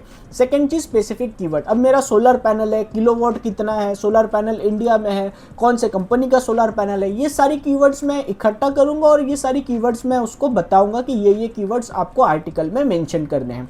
उसके बाद स्ट्रक्चर कैसे रखना है। अब ब्लॉग पोस्ट का जो स्ट्रक्चर है वो बहुत मैटर करता है। हेडिंग्स आनी चाहिए, हेडिंग 1, हेडिंग 2, हेडिंग 3, सब हेडिंग, कंक्लूजन, ये सारी चीज़ें भी उसमें आनी चाहिए, तो वो भी मैं उसे स्ट्रक्चर बताऊंगा। उसके बाद वर्ड काउंट। अब जो कंटेंट आप लिख रहे हो उसका वर्ड काउंट बहुत मैटर करता है। ऐसा ना हो कि आपने कंटेंट 200 वर्ड में लिख दिया जल्दी जल्दी खत्म करने की घाई में और वो कंटेंट रैंक ही ना हो, क्योंकि उस कंटेंट का मीनिंग होना चाहिए। जितना वो कंटेंट होना चाहिए, ज़रूरत है, जितनी चीज़ें उसमें आनी चाहिए डिटेल, वो सारी आनी चाहिए। तो वर्ड काउंट मैटर करता है और हमेशा कोशिश कीजिए 700-800 वर्ड से ज़्यादा का ही कंटेंट लिखने का, तभी वो एक वैल्यूएबल कंटेंट बन जाता है। इसके बाद पर्सनल नॉलेज आपको ज़रूर ऐड करनी है, यानी आपकी पर्सनल थिंकिंग उसमें डालनी है। जैसे कि फॉर एग्जांपल अब आप कोई चीज़ लिखवा रहे हो तो उसमें आपको एक्सपीरियंस ऐड करना है कि ये इतने इससे इतना होगा, या एग्जांपल सेट करना है, तो वो आपको डिटेल में एआई को समझाना पड़ेगा, तभी वो अपनी ओपिनियन, अपनी चीज़ें ऐड ऑन कर पाएगा। और जो भी कंटेंट आता है उसे आप डायरेक्ट कॉपी पेस्ट मत कीजिए, उसमें अपना पर्सनल टच ज़रूर दीजिए। कंटेंट ह्यूमनाइज होना बहुत ज़रूरी है, क्योंकि हज़ारों लोग एआई से कंटेंट लिखवा रहे हैं, तो वैसे में आपके कंटेंट का और उनके कंटेंट में डिफरेंस क्या रहेगा, डिफरेंशिएट कुछ नहीं रहेगा। तो इसलिए आपकी वैल्यू एड ऑन वहाँ पर होनी चाहिए। अब कंटेंट का प्रॉम्प्ट है वो कैसे जनरेट करना है, तो हमने बहुत रिसर्च करके एक प्रॉम्प्ट जनरेट किया है, जिसका डिस्क्रिप्शन में हम लिंक देंगे। ऑब्वियसली बात है डिस्क्रिप्शन में डायरेक्ट प्रॉम्प्ट नहीं डाल सकते, तो लिंक पर आप क्लिक करके प्रॉम्प्ट को कॉपी पेस्ट कर सकते हो और उस प्रॉम्प्ट से क्लाउड एआई से कंटेंट जनरेट कर सकते हो, ठीक है। तो वो कैसे किया जाए वो भी हम आगे समझेंगे जब हम हमारी वर्डप्रेस की वेबसाइट को सेट करेंगे या बिल्ड करेंगे। तो अब चलते हैं नेक्स्ट सेक्शन पर हमारे। तो अब बारी आती है ब्लॉग पोस्ट के स्ट्रक्चर की। तो जब भी हम ब्लॉग कंटेंट लिखते हैं तो उसका एक स्ट्रक्चर होना चाहिए, क्योंकि जब रीडर्स उसे पढ़ते हैं तो रीडर्स को हमें एंगेज करना है ताकि वो एंड तक हमारा कंटेंट पढ़े और हमारे कंटेंट उसे समझ में आए। ठीक है, तो इसके लिए कुछ चीज़ें हमें ध्यान में रखनी पड़ेगी, जैसे कि title, heading, introduction, body content, internal linking और कंक्लूजन और इसके साथ FAQ। ठीक है, तो अब ये सारी चीज़ें समझने के लिए मैं आपको एक एग्जांपल के साथ समझाऊंगा। तो सबसे पहले मैं गूगल पर मैंने पहले से कुछ कीवर्ड्स ढूंढ रखे हैं और ब्लॉग पोस्ट के टाइटल्स ढूंढ रखे हैं जो हम इस वीडियो में सीखने वाले हैं। तो मैं उसे सर्च कर लेता हूँ और ये एक वेबसाइट को कर लेता हूँ ओपन। तो अब आप देखिए, can you run a 1.5 ton AC on solar panel. ये क्या है, ये हमारा टाइटल है। ठीक है, तो हमारा टाइटल क्या होना चाहिए, टाइटल में कुछ एलिमेंट इंपॉर्टेंट है, जैसे कि ये टारगेटेड कीवर्ड को इंक्लूड करना चाहिए, इसमें कुछ क्यूरियोसिटी क्रिएट होनी चाहिए या यूज़र को कुछ बेनिफिट दिखना चाहिए जिससे वो टाइटल को पढ़ के ही आपका ब्लॉग पोस्ट या आपकी लिंक पर क्लिक करके आर्टिकल पढ़ने आ जाए। आपका जो टाइटल है वो 60 कैरेक्टर से छोटा होना चाहिए। ठीक है, तो गूगल सर्च में जब भी वो दिखेगा तो कम दिखेगा, तो इसलिए वो 60 कैरेक्टर से लेस होना चाहिए। ठीक है, तो एग्जाम्पल के लिए यही ले लेते हैं, can you run a 1.5 ton AC on solar panel, here's what most people don't know. तो इसने क्या किया है, इसने टाइटल में मेन कीवर्ड भी डाल दिया है, सोलर पैनल और 1.5 टन AC। इसके बाद इसने बोला here's what most people don't know, यानी उसने क्यूरियोसिटी भी बना दी है, आपको एक फ़ायदा भी दिखाया है कि ज़्यादातर लोगों को जो चीज़ पता नहीं है वो मैं आपको बताऊँगा। ठीक है, तो ये हो गया टाइटल। अब टाइटल के बाद क्या बारी आती है, फिर आता है इंट्रोडक्शन। तो इंट्रोडक्शन क्या होता है, तो आपका जो कंटेंट है उसके 2-3 लाइंस पहले जो लिखा जाता है उसे इंट्रोडक्शन कहते हैं, जो एक्चुअली हुक करता है आपके रीडर्स के साथ, यूजर्स के साथ। तो इससे क्या होती है, रीडर को भी प्रॉब्लम नहीं होती है आपने जो कंटेंट लिखा है उसे समझने में। तो इसमें हम कन्वर्जेशन करते हैं रीडर के साथ, यानी उनकी जो प्रॉब्लम है उसको कैसे सॉल्व किया जाए या क्या उनकी प्रॉब्लम है वो कैसे समझ सकते हैं, ये सारी चीज़ें डिस्कस करते हैं। तो ये एक छोटा सा प्रीव्यू होता है जो हम पोस्ट के पहले लिखते हैं। तो इस वेबसाइट में, इस ब्लॉग पोस्ट में भी इन्होंने इंट्रोडक्शन लिखा है। इन्होंने लिखा है your electricity bills are skyrocketing, that 1.5 ton AC running 8 hours daily is burning whole pocket। ठीक है, you are wondering can solar actually power my AC and save money। तो इसने क्या किया, इंट्रोडक्शन दिया और इंट्रोडक्शन में यूजर के साथ एंगेज किया। इसने पहले ही क्यूरियोसिटी एक हुक जनरेट कर दिया। इन्होंने बोला है कि क्या आपके इलेक्ट्रिसिटी बिल स्काई रॉकेट जा रहे हैं, क्या आपका 1.5 टन का AC 8 घंटा दिन में चढ़ के आपका पूरा सेविंग पॉकेट से खर्च कर रहा है। अगर आप भी ऐसा सोच रहे हो तो इसका एक सॉल्यूशन है, आप इतने किलोवाट का इस सोलर पैनल लगवा सकते हो 1.5 टन AC के लिए, जो 3 से 4 साल तक चलेगा और आपको फ्री में कूलिंग देगा 25 साल के लिए। तो इसने एक बहुत अच्छा हुक क्रिएट कर लिया है और इंट्रोडक्शन में ही, जिससे अब रीडर इसका पूरा आर्टिकल पढ़ने की कोशिश करेगा या वो पढ़ना चाहेगा, क्योंकि इन्होंने हुक ही इतना अच्छा रखा है। तो इंट्रोडक्शन आपका बहुत अच्छा होना चाहिए।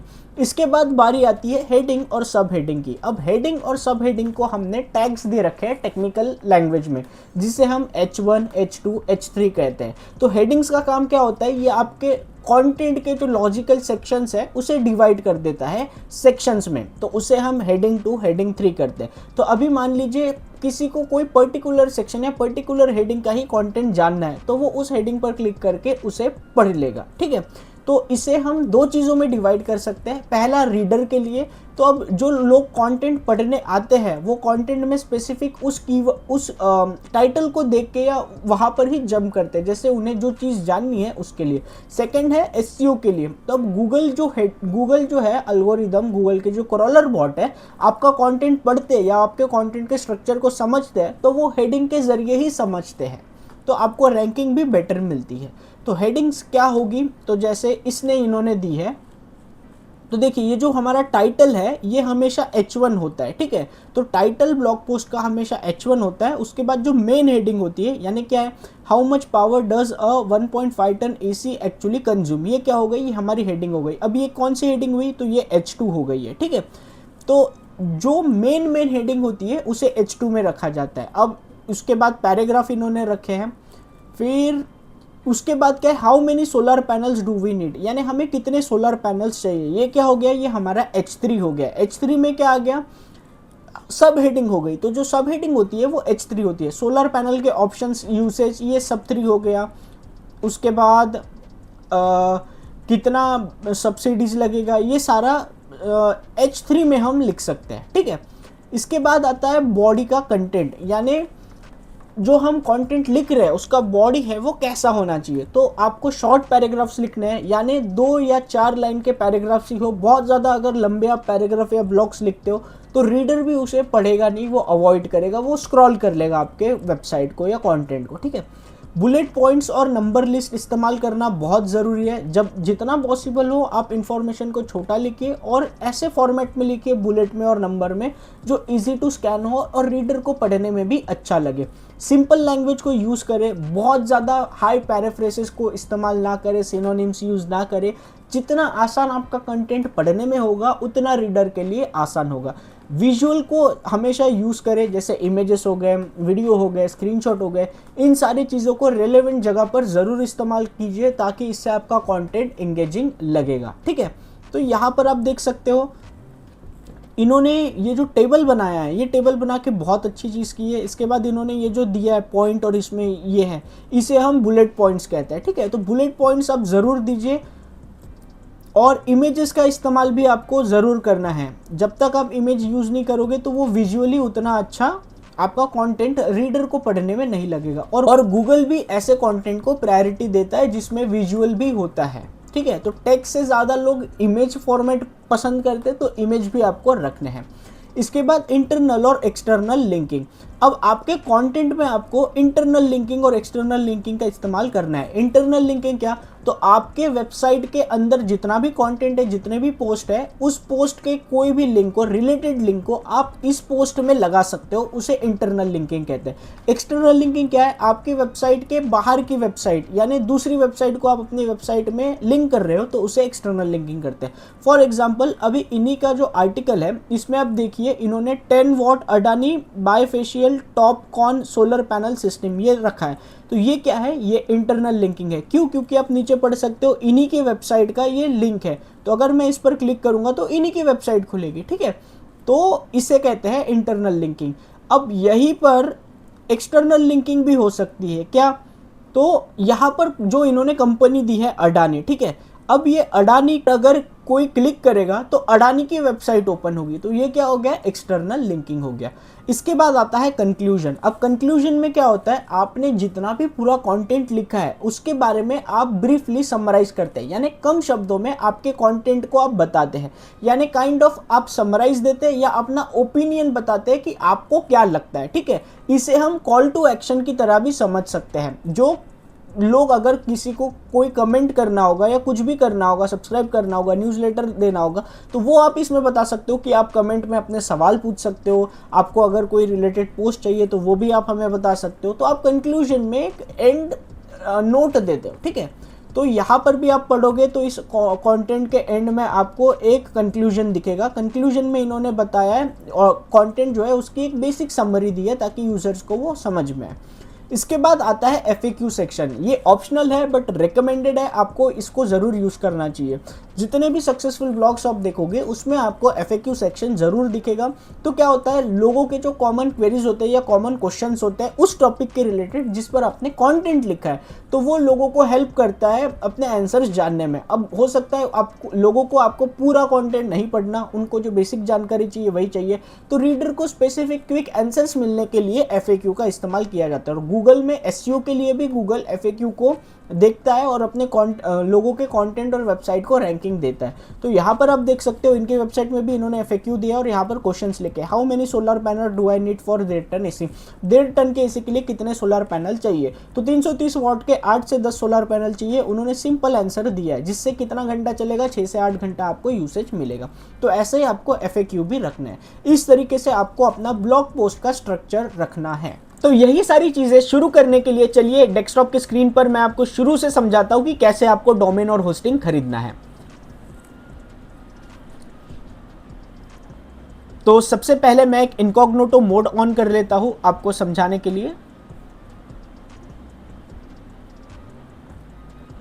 तो सबसे पहले मैं इनकॉग्निटो मोड में आपको समझाता हूँ कि डोमेन और होस्टिंग कैसे खरीदी जाती है। तो इसके लिए आपको गूगल सर्च पर होस्टिंजर सर्च करना है।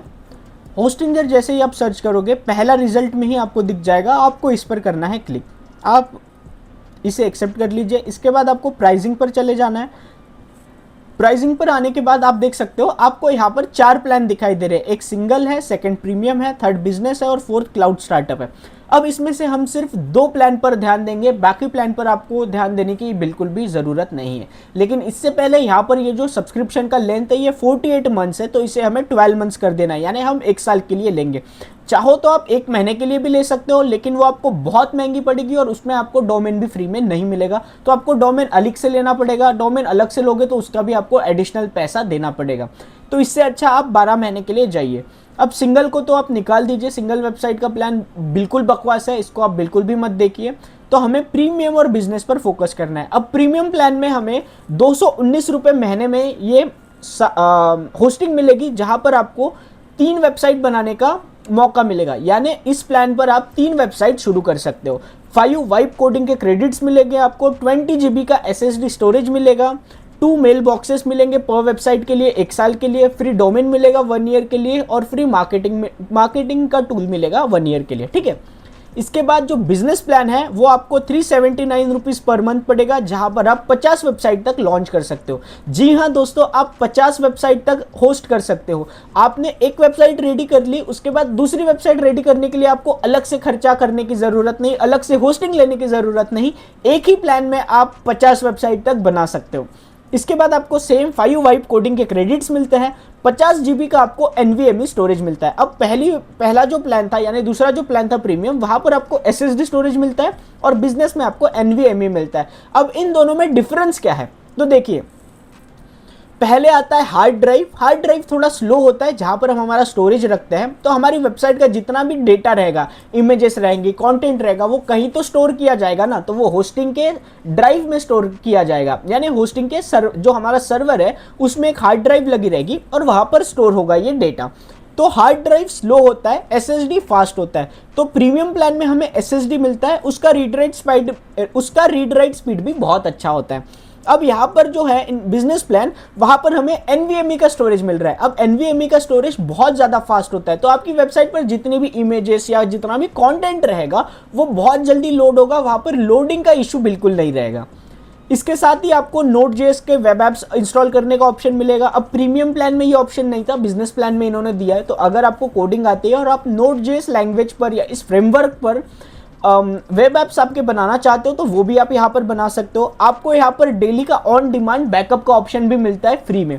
तो अब मान लीजिए आपकी वेबसाइट पर कोई साइबर अटैक हुआ है या आपकी वेबसाइट पर आपने कोई चेंजेस किए हैं और आपका वेबसाइट करप्ट हो चुका है, तो आपको आपकी वेबसाइट रिस्टोर करनी है। तो उसके लिए आपके पास एक बैकअप तो होना चाहिए। टाइम मशीन बैकअप बहुत ज़रूरी है आज के समय में।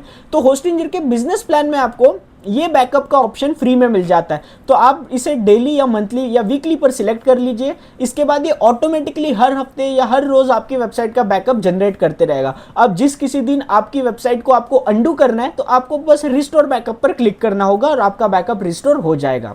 इसके बाद यहाँ पर आपको ई कॉमर्स के लिए, जब आप ई कॉमर्स के लिए वेबसाइट बना रहे हो तो वहाँ पर आपको AI मिलता है, तो वो आपको हेल्प करता है ई कॉमर्स स्टोर आपका सेटअप करने में। साथ ही आपको AI एजेंट्स मिलते हैं वर्डप्रेस के।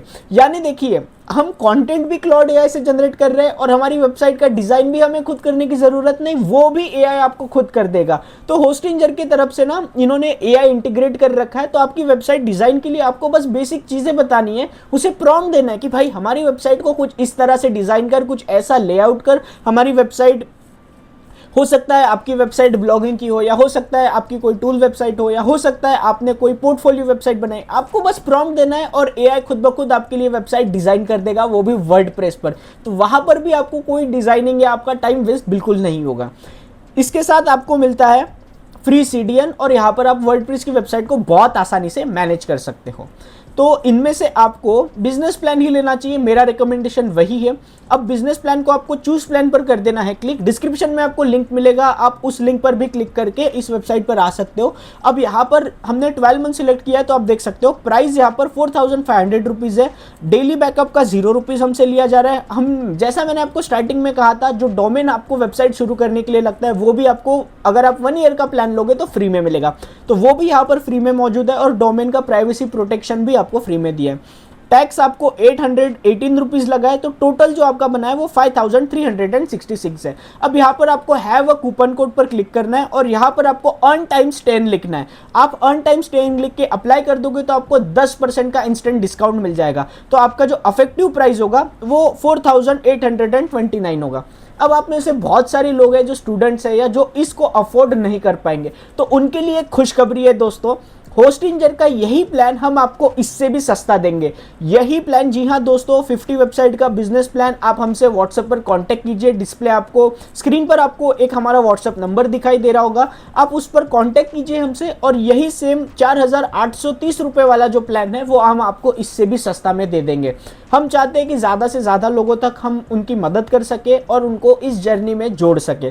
तो इसलिए अगर आपको ये होस्टिंग इससे भी सस्ते में चाहिए तो आप हमको व्हाट्सअप कीजिए, हम आपको ये 4000 या उससे भी सस्ते में प्रोवाइड कर देंगे। लिमिटेड लोगों के लिए ये ऑफर है, तो जल्दी से डिस्प्ले पे जो नंबर दिया है उस पर जुड़ के हमें व्हाट्सएप पर मैसेज कीजिए। अब इतना करने के बाद यहाँ पर आपको अपना डोमेन ऐड ऑन करना है। तो डोमेन के लिए आप कोई भी एक डोमेन सर्च कर सकते हो। तो मैं यहाँ पर एक डोमेन कर लेता हूँ सर्च।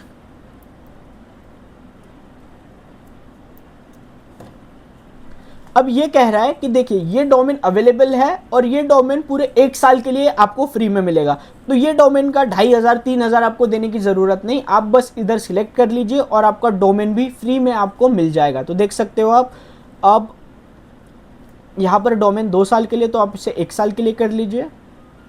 1 साल के करने के बाद देख सकते हो डोमेन की फीस हो चुकी है 0, यानी 4830 रुपये में आपको 1 साल के लिए डोमेन और होस्टिंग दोनों मिलेगा। और मैंने आपको पहले ही कहा है कि आपको 4800 भी देने की ज़रूरत नहीं, आप व्हाट्सएप पर हमसे कांटेक्ट कीजिए, हम आपको ये 4000 या उससे भी कम में देंगे। वहाँ पर भी आपको डोमेन मिलेगा और होस्टिंग मिलेगा। इतना करने के बाद आपको करना है कंटिन्यू पर क्लिक। कंटिन्यू पर क्लिक करने के बाद यहाँ पर आप अपना गूगल से अकाउंट रजिस्टर कर लीजिए या ईमेल डाल दीजिए। अब यहाँ पर रजिस्टर करने के लिए आप गूगल से डायरेक्ट साइन अप कर सकते हो या अपना ईमेल एड्रेस पासवर्ड डाल दीजिए। रजिस्टर पर क्लिक करने के बाद पेमेंट करना है आपको, और जैसे ही आप पेमेंट करोगे आपका होस्टिंग हो जाएगा सेटअप। अब क्योंकि हमारे पास ये होस्टिंग पहले से अवेलेबल है तो मैं इसे फिर से खरीदूंगा नहीं, आपको डायरेक्ट समझाऊंगा कि कैसे वर्डप्रेस अभी इंस्टॉल किया जाएगा। तो चलिए अब होस्टिंजर पर अपनी वेबसाइट कैसे बिल्ड करें, अपना ब्लॉग कैसे शुरू करें, डिज़ाइन करें, उसके बारे में समझ लेते हैं। तो सबसे पहले हम जाएंगे होस्टिंजर पर।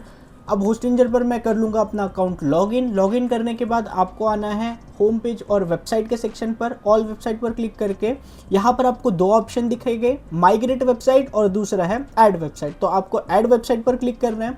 यहाँ पर आपके सामने बहुत सारे ऑप्शंस खुल गए, Hostinger horizon, WordPress, Hostinger website builder, custom PHP HTML, Node.js. तो इसमें आपको ये जो यहाँ पर वर्डप्रेस दिख रहा है आप इस पर कर दीजिए क्लिक। क्योंकि हम वर्डप्रेस पर ब्लॉग बना रहे हैं तो हम वर्डप्रेस पर क्लिक करेंगे। यहाँ पर ये पूछ रहा है आपको डोमेन नेम कौन सा चाहिए। अब क्योंकि जब हम होस्टिंग खरीद रहे थे तभी हमने डोमेन नेम हमारा सिलेक्ट कर लिया था, तो यहाँ पर हमें अपना डोमेन नेम लिख देना है जो आपने ऑलरेडी खरीद के रखा है। अगर आप होस्टिंजर की होस्टिंग लेते हो तो ये आपको बाय डिफ़ॉल्ट मिल जाएगा वहीं पर फ्री में। इसके बाद आपको नेक्स्ट पर करना है क्लिक। नेक्स्ट पर क्लिक करने के बाद ये आपको बोल रहा है लैंग्वेज कौन सी रखनी है। बाय डिफ़ॉल्ट हम इंग्लिश ही रखना चाहते हैं। आपका जो जीमेल है वो आप यहाँ से चेंज कर सकते हो। बाय डिफ़ॉल्ट जो मेरा यहाँ पर जीमेल है मैं वही रख रहा हूँ। आप यहाँ पर अपना पासवर्ड सिलेक्ट कर लीजिए। इसके बाद ये कह रहा है आप बिल्ड फ्रॉम स्क्रैच या फिर create website with AI, 2 option दे रहा है। अगर आपको खुद से बनानी है आप खुद से बना सकते हो और AI से भी बनवा सकते हो। AI का ऑप्शन मैं फिलहाल सिलेक्ट नहीं करूंगा क्योंकि AI मुझे उतना बेटर नहीं लग रहा है। हम मैन्युअली करेंगे क्योंकि हमें थीम भी खुद से डिज़ाइन करनी है। तो बिल्ड फ्रॉम स्क्रैच का मतलब ये नहीं है कि आपको यहाँ पर एक कोड लिखना होगा। बिल्ड फ्रॉम स्क्रैच का मतलब है कि यहाँ पर कोई AI आपको नहीं मिलेगा। हाँ, आपको बाद में चाहिए तो आप यूज़ कर सकते हो, फिलहाल यूज़ नहीं करना चाहते तो इसीलिए बिल्ड फ्रॉम स्क्रैच पर आपको कर देना है क्लिक। अब वर्डप्रेस इंस्टॉलेशन प्रोसेस 2 से 5 मिनट लगा सकता है। तो इन 2 से 5 मिनट में वर्डप्रेस के बारे में आपको बता देता हूँ। वर्डप्रेस एक CMS प्लेटफॉर्म है, इसको आप ड्रैग एंड ड्रॉप समझ लीजिए। तो जो भी आपका ब्लॉग या वेबसाइट बन रही है उसके पीछे होती कोडिंग ही है, PHP HTML लैंग्वेज ही होती है, बट आपको खुद से कोडिंग करने की ज़रूरत नहीं पड़ती। ये बाय डिफ़ॉल्ट या मैन्युअली ये जो प्लेटफॉर्म है हमारा वर्डप्रेस वो खुद ही कर देता है। तो ऊपर से आपको बस जितना ड्राइंग करना आसान होता है उतना वर्डप्रेस पर अपनी वेबसाइट बनाना और मैनेज करना होता है। आपको बस सारे फीचर्स और फंक्शन समझ में आने चाहिए, जो आगे मैं आपको बताऊंगा। एक बार हमारा वर्डप्रेस इंस्टॉल हो जाए उसके बाद मैं आपको सेटिंग, पोस्ट, पेजेस, कैटेगरीज सारी चीज़ें डिटेल में समझाऊंगा। तो आप देख सकते हो हमारा वर्डप्रेस इंस्टॉल हो चुका है। अब यहाँ पर लिख के आ गया है ready to go, it's time to build. तो हमारा इसने वर्डप्रेस बाय डिफ़ॉल्ट लॉगिन कर लिया है। अब ये जो आपके सामने नज़र आ रहा है आपको, इसे हम वर्डप्रेस का एडमिन पैनल या वर्डप्रेस का डैशबोर्ड कह सकते हैं। अब आप देख सकते हो हमारा डोमेन नेम, उसके आगे wp-admin/admin.php/page बहुत सारा नाम आ चुका है, ठीक है। तो अगर मैं इन सबको हटा के सिर्फ मेरे वेबसाइट का नाम या डोमेन रखूंगा और सर्च करूंगा तो आप देख सकते हो यहाँ पर कुछ इस तरीके से लिख के आ गया वेबसाइट का नाम, ब्लॉग, हेलो वर्ल्ड और ये वेलकम टू वर्डप्रेस, ठीक है। तो ये हेलो वर्ल्ड क्या है, ये जब भी हम वर्डप्रेस इंस्टॉल करते हैं तो बाय डिफ़ॉल्ट एक रेफरेंस के लिए, डेमो के लिए पोस्ट वर्डप्रेस खुद ही पब्लिश कर देता है, आपको दिखाने के लिए, रेफरेंस के लिए कि आपने कोई ब्लॉग पोस्ट डाला है यहाँ पर, ठीक है। तो अब हमें क्या करना है, यहाँ पर ये जो URL है इसके एंड में आपको डैश देकर WP admin लिखना है। सारा स्मॉल में होना चाहिए, कैपिटल में ना हो। इतना रखने के बाद आप एंटर करोगे तो आपका जो वर्डप्रेस डैशबोर्ड है वो लॉगिन हो जाएगा। अब क्योंकि हमने होस्टिंजर से डायरेक्ट लॉगिन किया है इसलिए ये हमें पासवर्ड नहीं मांग रहा है।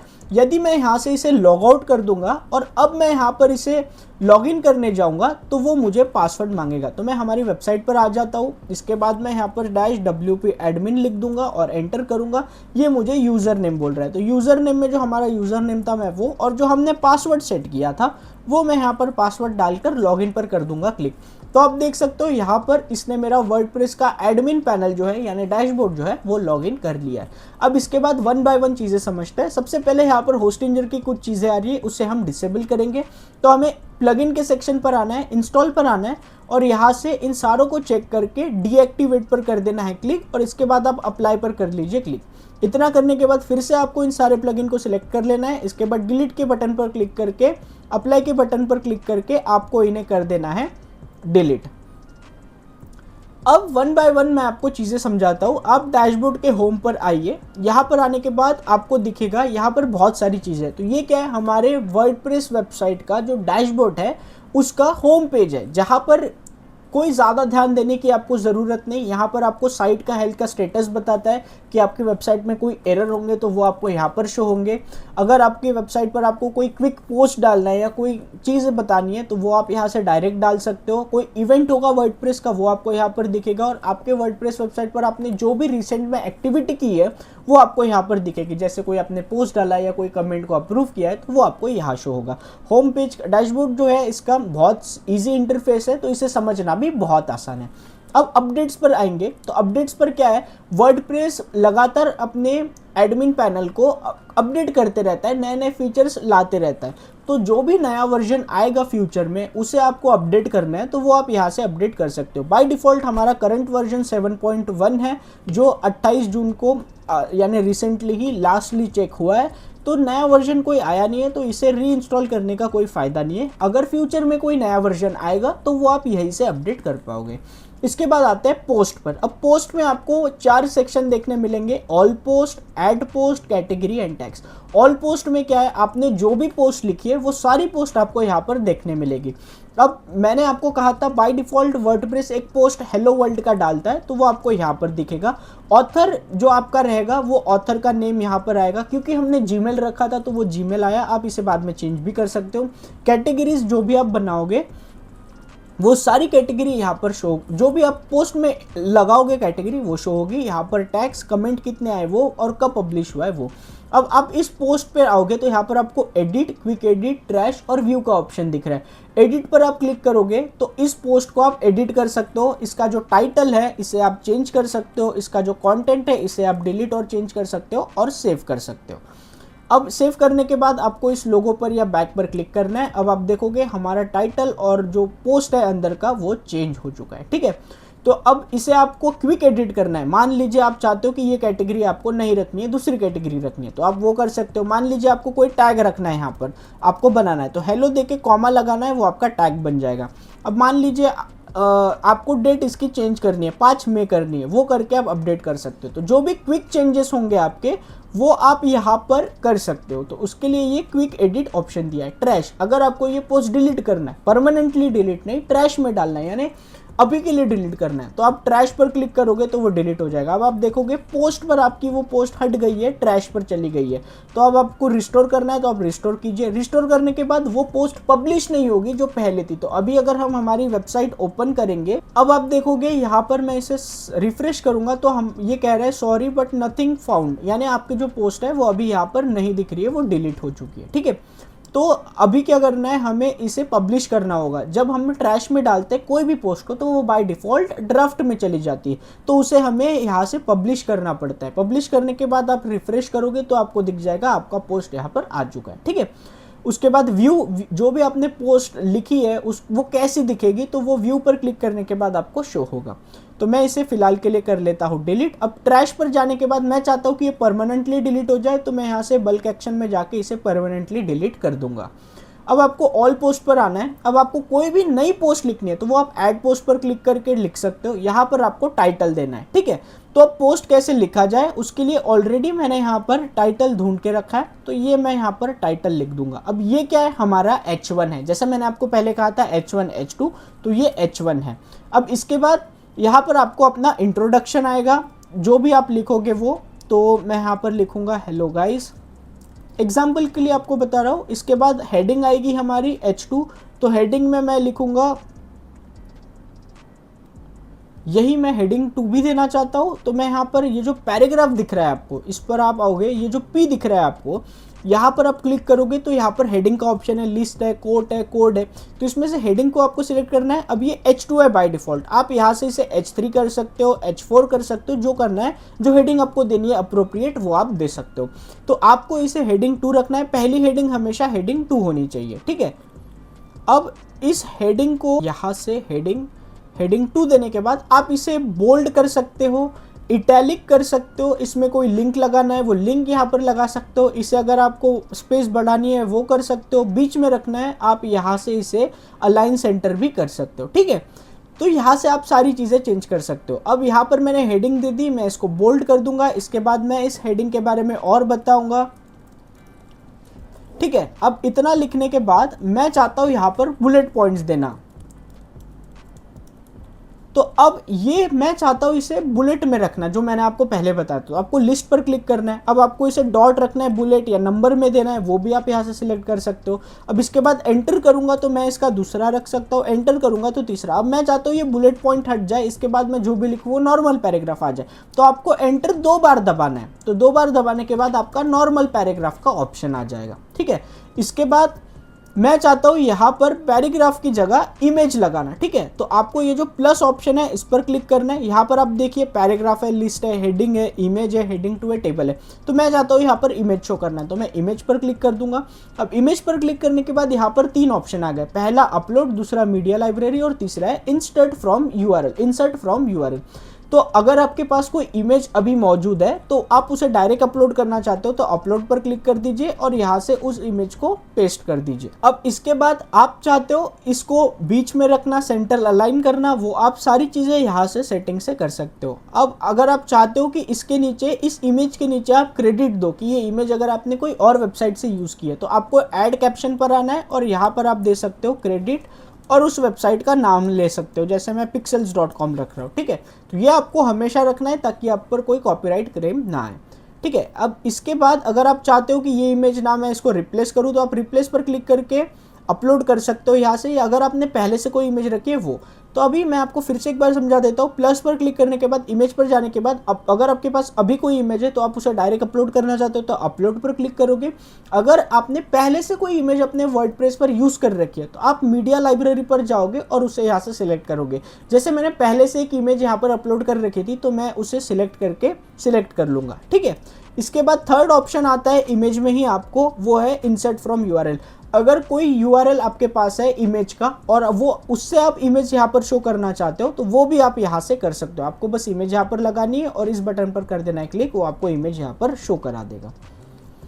अब इमेज लगाने के बाद ऑप्शन आता है प्लस पर आप जाओगे। अब आप चाहते हो कोई टेबल दिखाना, ठीक है, यहाँ पर जैसे उन पहले वेबसाइट रेफरेंस वेबसाइट में दिखा है तो आपको यहाँ पर कॉलम सिलेक्ट कर लेना है, 2 कॉलम, कितने रो चाहिए तो 3 चाहिए और क्रिएट टेबल पर कर देना है क्लिक। अब यहाँ पर आप कंपैरिजन टेबल बना सकते हो, ठीक है, नेम, प्राइस, जो आप चाहो वो आप इसे बोल्ड कर सकते हो। इसके बाद आप नाम लिख सकते हो, टाटा सोलार, उसका क्या प्राइस है वो आप प्राइस लिख सकते हो, RS 50,000। इसके बाद सेकंड कौन सा होगा तो वो अडानी सोलर, और उसका क्या प्राइस होगा तो वो भी आप बाजू में लिख सकते हो, ठीक है। तो इससे क्या होगा, यूज़र को ये पढ़ने में आसानी होती है और साथ ही यूज़र को ये सही भी लगता है पढ़ने में, ठीक है। तो कुछ इस तरीके से आप वर्डप्रेस के जो पोस्ट है उसको डिज़ाइन स्ट्रक्चर कर सकते हो। ब्राउज ऑल में जाओगे आपको यहाँ पर बहुत सारी चीज़ें मिलेगी। मोस्टली चीज़ों को आपको ध्यान देने की ज़रूरत नहीं है, जो इंपॉर्टेंट है वही मैं आपको समझा रहा हूँ। इतना करने के बाद अब आप देखिए यहाँ पर पोस्ट है और ब्लॉग सेक्शन है, सेव ड्राफ्ट है। सेव ड्राफ्ट यानी अगर आपको पोस्ट अभी पब्लिश नहीं करनी है, आपने आधा कंटेंट लिखा है, आप चाहते हो आधा बाद में लिखोगे, तो आपको उसे सेव ड्राफ्ट करके रखना है ताकि जब भी आप उस पोस्ट को दोबारा लिखना चाहो या उसमें कोई चीज़ ऐड ऑन करना चाहो तो वो आप डायरेक्ट कर सकते हो, आपको फिर से सारी चीज़ें लिखने की ज़रूरत नहीं पड़ेगी। अब यहाँ पर आपको दिखाई देगा सेकंड ऑप्शन पब्लिश। तो अब ये पोस्ट अगर मैं सोच रहा हूँ कि ये मैंने पूरी पोस्ट लिख ली है, अब मुझे इसे लाइव करना है वेबसाइट पर, तो मैं यहाँ पर पब्लिश के बटन पर क्लिक करूँगा। नीचे आपको दिख रहा है फीचर्ड इमेज। अब मैं थंबनेल इमेज लगाना चाहता हूँ तो मेरी वेबसाइट पर अगर मैं इसे पब्लिश कर दूंगा अभी और रिफ्रेश करूंगा तो अब देखिए यहाँ पर मेरी वेबसाइट का टाइटल आ गया। अब टाइटल के साथ मैं चाहता हूँ कि यहाँ पर एक इमेज भी दिखे ताकि लोगों को आसानी हो, तो उसके लिए हम थंबनेल इमेज बनाएंगे। जैसे यूट्यूब पर थंबनेल होता है वैसे यहाँ पर फीचर्ड इमेज है, तो सेट थंबनेल इमेज पर आऊँगा मैं और यहाँ से एक इमेज है मैं उसे सेट कर दूंगा। अब मैं इसे सेव करके वेबसाइट को रिफ्रेश करूंगा तो अब देखिए यहाँ पर इमेज भी आ गया और नीचे टाइटल आ गया। तो इस तरीके से आपको फीचर्ड इमेज सेट करना है। उसके बाद पब्लिश कब करना है, आपको पब्लिश करना है या ड्राफ्ट में रखना है, वो सारी चीज़ें आप यहाँ से कर सकते हो। शेड्यूल करना है, मैं चाहता हूँ कि मैं इसे आज नहीं कल पब्लिश करना चाहता हूँ, इतने बजे पब्लिश करना चाहता हूँ, वो सारी चीज़ें आप यहाँ से सेट कर सकते हो। कब पब्लिश करना है, जैसे मैंने आपको बताया कौन सा महीना, कौन सा साल, कितने बजे, वो आप यहाँ से कर सकते हो। अब ये है स्लग यानी परमालिंक। अब मेरा जो पोस्ट है उसका यूआरएल यहाँ पर आपको दिख रहा होगा। मैं चाहता हूँ इतना बड़ा यूआरएल ना है, बाय डिफ़ॉल्ट इसने ले लिया। मैं चाहता हूँ कि यहाँ पर सिर्फ मैं लिखूँ सोलार पैनल प्राइस। इतना करने के बाद मैं सेव कर दूँ तो अभी आप मैं इसे रिफ्रेश करूँगा तो देखिए यहाँ पर क्या आया, सोलार पैनल प्राइस। तो हमारी जो परमालिंक है उसका क्या क्या रखना है परमालिंक में, वो आप यहाँ से स्लग से सेट कर सकते हो। एसईओ के लिए परमालिंक बहुत ज़रूरी होता है। आपको परमालिंक बहुत बड़ा नहीं लिखना है और बहुत छोटा भी नहीं लिखना है, आपको मीडियम परमालिंक लिखना है, जितने की ज़रूरत हो उतना, ठीक है। उसके बाद ऑथर, अगर आपकी वेबसाइट पर मल्टीपल ऑथर है जो कंटेंट लिखते हैं वो आप यहाँ से सिलेक्ट कर सकते हो। टेम्पलेट, इसको आपको छेड़खानी नहीं करनी, नीचे चीज़ों को छेड़खानी नहीं करनी है। उसके बाद यहाँ पर आपको दिखेगा कैटेगरी। अब मान लीजिए आपको इसे एक पर्टिकुलर कैटेगरी में रखना है, तो वो आप कैटेगरी कैसे बनाओगे, तो आप यहाँ से डायरेक्ट ऐड कर सकते हो या आपको डैशबोर्ड में आना है। अब यहाँ पर पोस्ट में ही आपको थर्ड ऑप्शन दिख रहा है कैटेगरी, तो यहाँ पर एक बाय डिफ़ॉल्ट अनकैटेगरीज नाम का हो चुका है ऑप्शन। मैं चाहता हूँ नई कैटेगरी बनाना, तो मैं यहाँ पर दे देता हूँ सोलर पैनल नाम। स्लग में आपको परमालिंक क्या रखना है, यानी ये जो लिंक है यहाँ पर ये क्या रखना है उसका, तो वो बाय डिफ़ॉल्ट अगर आप कुछ नहीं लिखोगे तो जो टाइटल में वही उसे कॉपी कर लेगा। पेरेंट कैटेगरी, अगर आपको इसे सब कैटेगरी के अंदर कोई डालना है या पेरेंट कैटेगरी में डालना है वो आप सिलेक्ट कर सकते हो। डिस्क्रिप्शन आपको जो लिखना है वो आप लिख सकते हो, यानी ये किस बारे में है आपकी कैटेगरी वो, और ऐड कैटेगरी पर आपको करना है क्लिक। आप देखोगे यहाँ पर सोलर पैनल बन चुका है। अब व्यू पर अगर मैं क्लिक करूँगा तो यहाँ पर आप देखिए ये कैटेगरी मेरी बन चुकी है और इसके अंदर सोलर पैनल आ चुका है, ठीक है। अब ऐसे ही मैं दूसरे बनाऊंगा, तो मैं एक बनाता हूँ प्राइसिंग, उसके बाद बना दूंगा solar review, solar panel review, ठीक है। और इसकी मैं पेरेंट कैटेगरी चाहता हूँ सोलर पैनल रखूँ वो, और ऐड कैटेगरी। अब इतना करने के बाद ये जो पोस्ट मैं आपको बता रहा था, मैं इसको एक बार रिफ्रेश कर लेता हूँ। अब यहाँ पर आप देखना, यहाँ पर आपको कैटेगरीज में बाकी चीज़ें भी आ गई। क्यों? क्योंकि हमने यहाँ पर ऑलरेडी बहुत कैटेगरी क्रिएट कर रखी है, तो आपको यहाँ पर बाकी कैटेगरी के भी सेक्शंस आ चुके हैं। तो यहाँ से आप कोई भी कैटेगरी सिलेक्ट कर सकते हो जिस पे रिलेटेड आप कंटेंट लिख रहे हो। तो मैं सोलर पैनल और इसका रिव्यू दे रहा हूँ तो वो लिखूंगा। उसके बाद टैग्स। अब टैग्स क्या होता है, तो आपके पोस्ट में, यहाँ पर आ जाता हूँ, अब आपके पोस्ट में, पोस्ट को समझने के लिए टैग्स का इस्तेमाल किया जाता है ताकि वो सेपरेट हो जाए कंटेंट से, ठीक है। तो यहाँ पर आप टैग्स में दे सकते हो सोलर पैनल, और टैग लिखने के बाद उसे बनाने के लिए आपको कॉमा देना है। कॉमा देने के बाद वो एक टैग बन जाएगा। उसके बाद AC लिखूंगा, कॉमा दूंगा तो वो बन गया। अब सेव करूंगा और यहाँ पर पोस्ट को मैं रिफ्रेश करूंगा तो आप देख सकते हो एंड में आपको यहाँ पर ये टैग आ चुके हैं। तो अगर सोलर पैनल की बहुत सारी पोस्ट है तो मैं इस टैग पर क्लिक करूंगा तो वो टैग जितनी भी पोस्ट मैंने लिखी है सोलर पैनल की वो खुल जाएगी, ठीक है।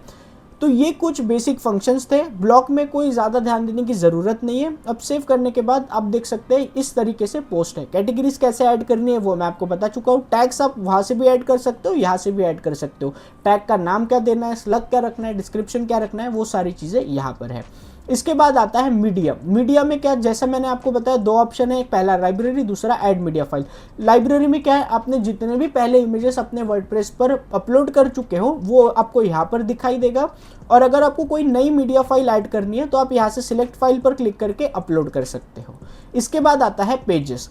अब पेजेस में क्या होता है, हमारे वेबसाइट के लीगल पेजेस होते हैं, about us, contact us, privacy policy, disclaimer, DMCA, ये सारे पेजेस आप यहाँ से क्रिएट कर सकते हो। जैसे हम ब्लॉग पोस्ट लिखते हैं वैसे ही यहाँ पर भी हमें उन्हें बनाना है। तो टाइटल में आप लिख लोगे अबाउट अस।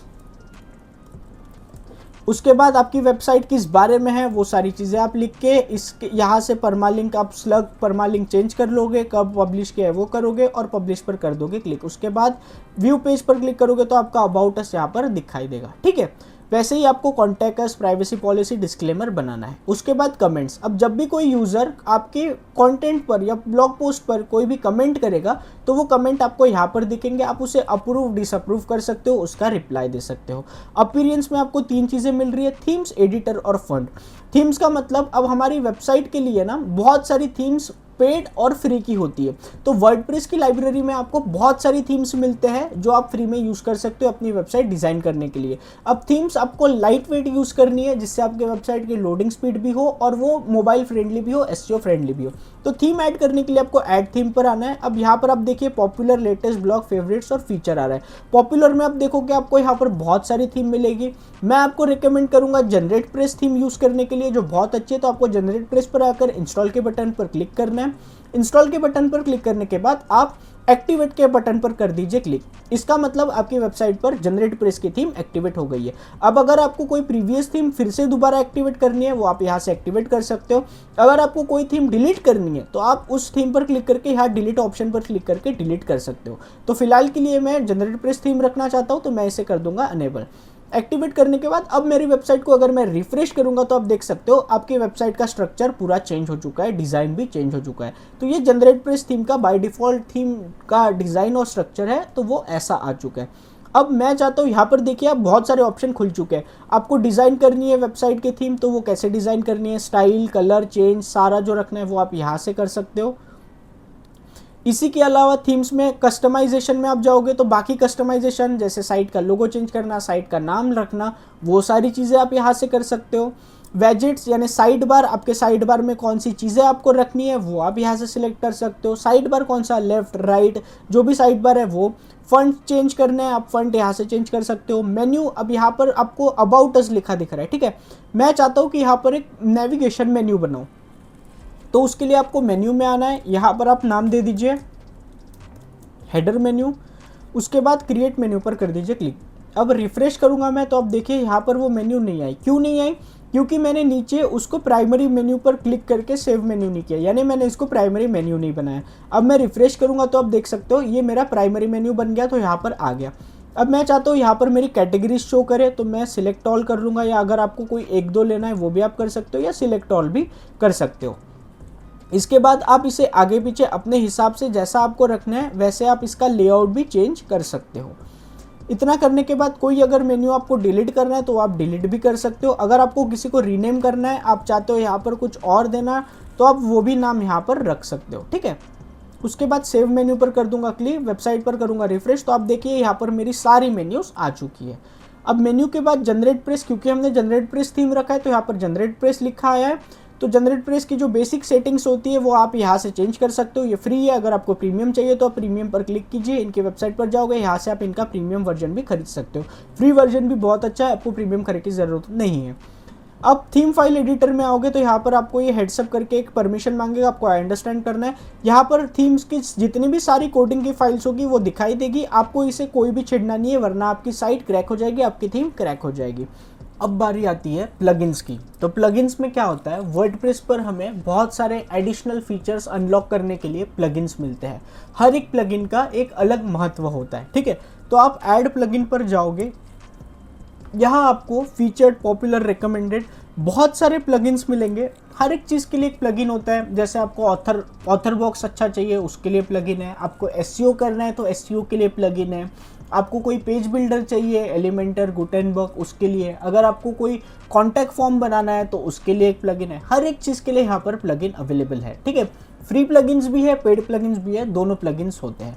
तो प्लगइन सेक्शंस का काम होता है कुछ एडिशनल फीचर्स आपको प्रोवाइड कराना, ठीक है। अब यूजर्स में आप आओगे तो यहाँ पर आपको जो भी आपके ऑथर है वो दिखेंगे। अब मैं चाहता हूँ कि कोई और पर्सन, कोई और राइटर मेरे लिए कंटेंट लिखे, मतलब मैंने किसी को हायर कर रखा है और उसको मैं एक्सेस दूँ मेरे इस वेबसाइट का, तो ऐड यूज़र पर मैं आऊँगा, यहाँ पर उसका यूज़र नेम, ईमेल लिखूंगा, फर्स्ट नेम, लास्ट नेम लिखूंगा, वेबसाइट लिखूंगा, मतलब अगर कोई उसकी और वेबसाइट होगी तो, या फिर मेरी वेबसाइट का नाम, पासवर्ड जनरेट करूँगा, यहाँ से उसको नोटिफिकेशन ईमेल पर भेजूंगा और उसका रोल देखूंगा, उसको मुझे सब्सक्राइबर रखना है, कंट्रीब्यूटर रखना है, ऑथर रखना है, एडिटर रखना है, या एडमिनिस्ट्रेटर या मतलब ओनर रखना है इसका, ठीक है।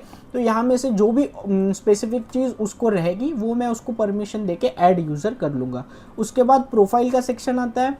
अब आपको प्रोफाइल, आपका जो यहाँ पर थीम दिख रहा है, ठीक है, यहाँ पर आपको नीला दिख रहा है। अगर मैं चाहूँ मुझे नीला नहीं दिखाना है, कुछ और दिखाना है कलर, तो वो मैं यहाँ से सिलेक्ट कर सकता हूँ, ठीक है। बाय डिफ़ॉल्ट ये नीला अच्छा लग रहा है तो मैं नीला ही रखूँगा। इसके बाद कुछ बेसिक चीज़ें होती है वो आप यहाँ से चेंज कर सकते हो, जैसे साइट की लैंग्वेज अगर आपको चेंज करनी है, डैशबोर्ड की, ठीक है, बाय डिफ़ॉल्ट यहाँ पर जो दिख रहा है आपको इन सब की वो कर सकते हो। यूज़र नेम अगर आपको आपका चेंज करना है, ऑथर का नेम अगर आपको आपका चेंज करना है, निक नेम क्या रखना है वो आप सर्च कर सकते हो। जैसे मैं चाहता हूँ निक नेम मेरा यहाँ पर तुषार दिखे, तो यहाँ से मैं तुषार को सिलेक्ट कर लूँगा, ठीक है। फर्स्ट नेम, लास्ट नेम आप लिखिए, ईमेल लिखिए, अपना नाम लिखिए, ऑथर का बायो लिख सकते हो, आपकी ऑथर ने क्या किया है, क्या करता है, कैसे कंटेंट लिखता है। ऑथर का इमेज आप यहाँ से लग सकते हो, अगर आप चाहो तो ऑथर का नया पासवर्ड रख सकते हो। इसके बाद एप्लीकेशन का पासवर्ड भी रख सकते हो, एप्लीकेशन का पासवर्ड रखना उतना मैं प्रेफर नहीं करता। इसके बाद आपको अपडेट प्रोफाइल पर करना है क्लिक।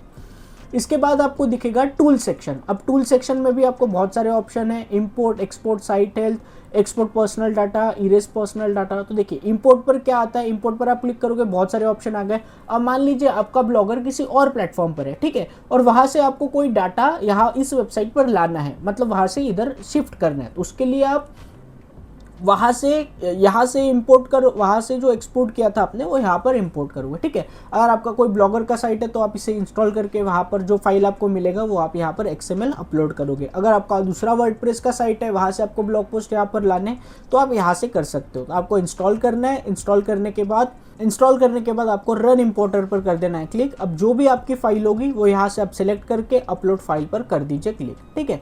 वैसे ही आप बाकी के लिए कर सकते हो। एक्सपोर्ट में क्या है, अगर आप चाहते हो कि आपकी वेबसाइट पर पोस्ट है या सारा कंटेंट है, आप उसको कोई और वेबसाइट पर डालना है तो आप यहाँ से एक्सपोर्ट कर सकते हो ऑल पर क्लिक करके। आप सिर्फ चाहते हो कि सिर्फ पोस्ट आए तो वो पोस्ट पे कर सकते हो। आप चाहते हो कि सारे कैटेगरी की पोस्ट ना है, सिर्फ सोलर पैनल की है या सिर्फ रिव्यू की है, तो वो आप कर सकते हो। आप चाहो तो सिर्फ एक ऑथर का, यानी जिसने आपके लिए कंटेंट लिखा, सिर्फ एक व्यक्ति का चाहो वो कर सकते हो।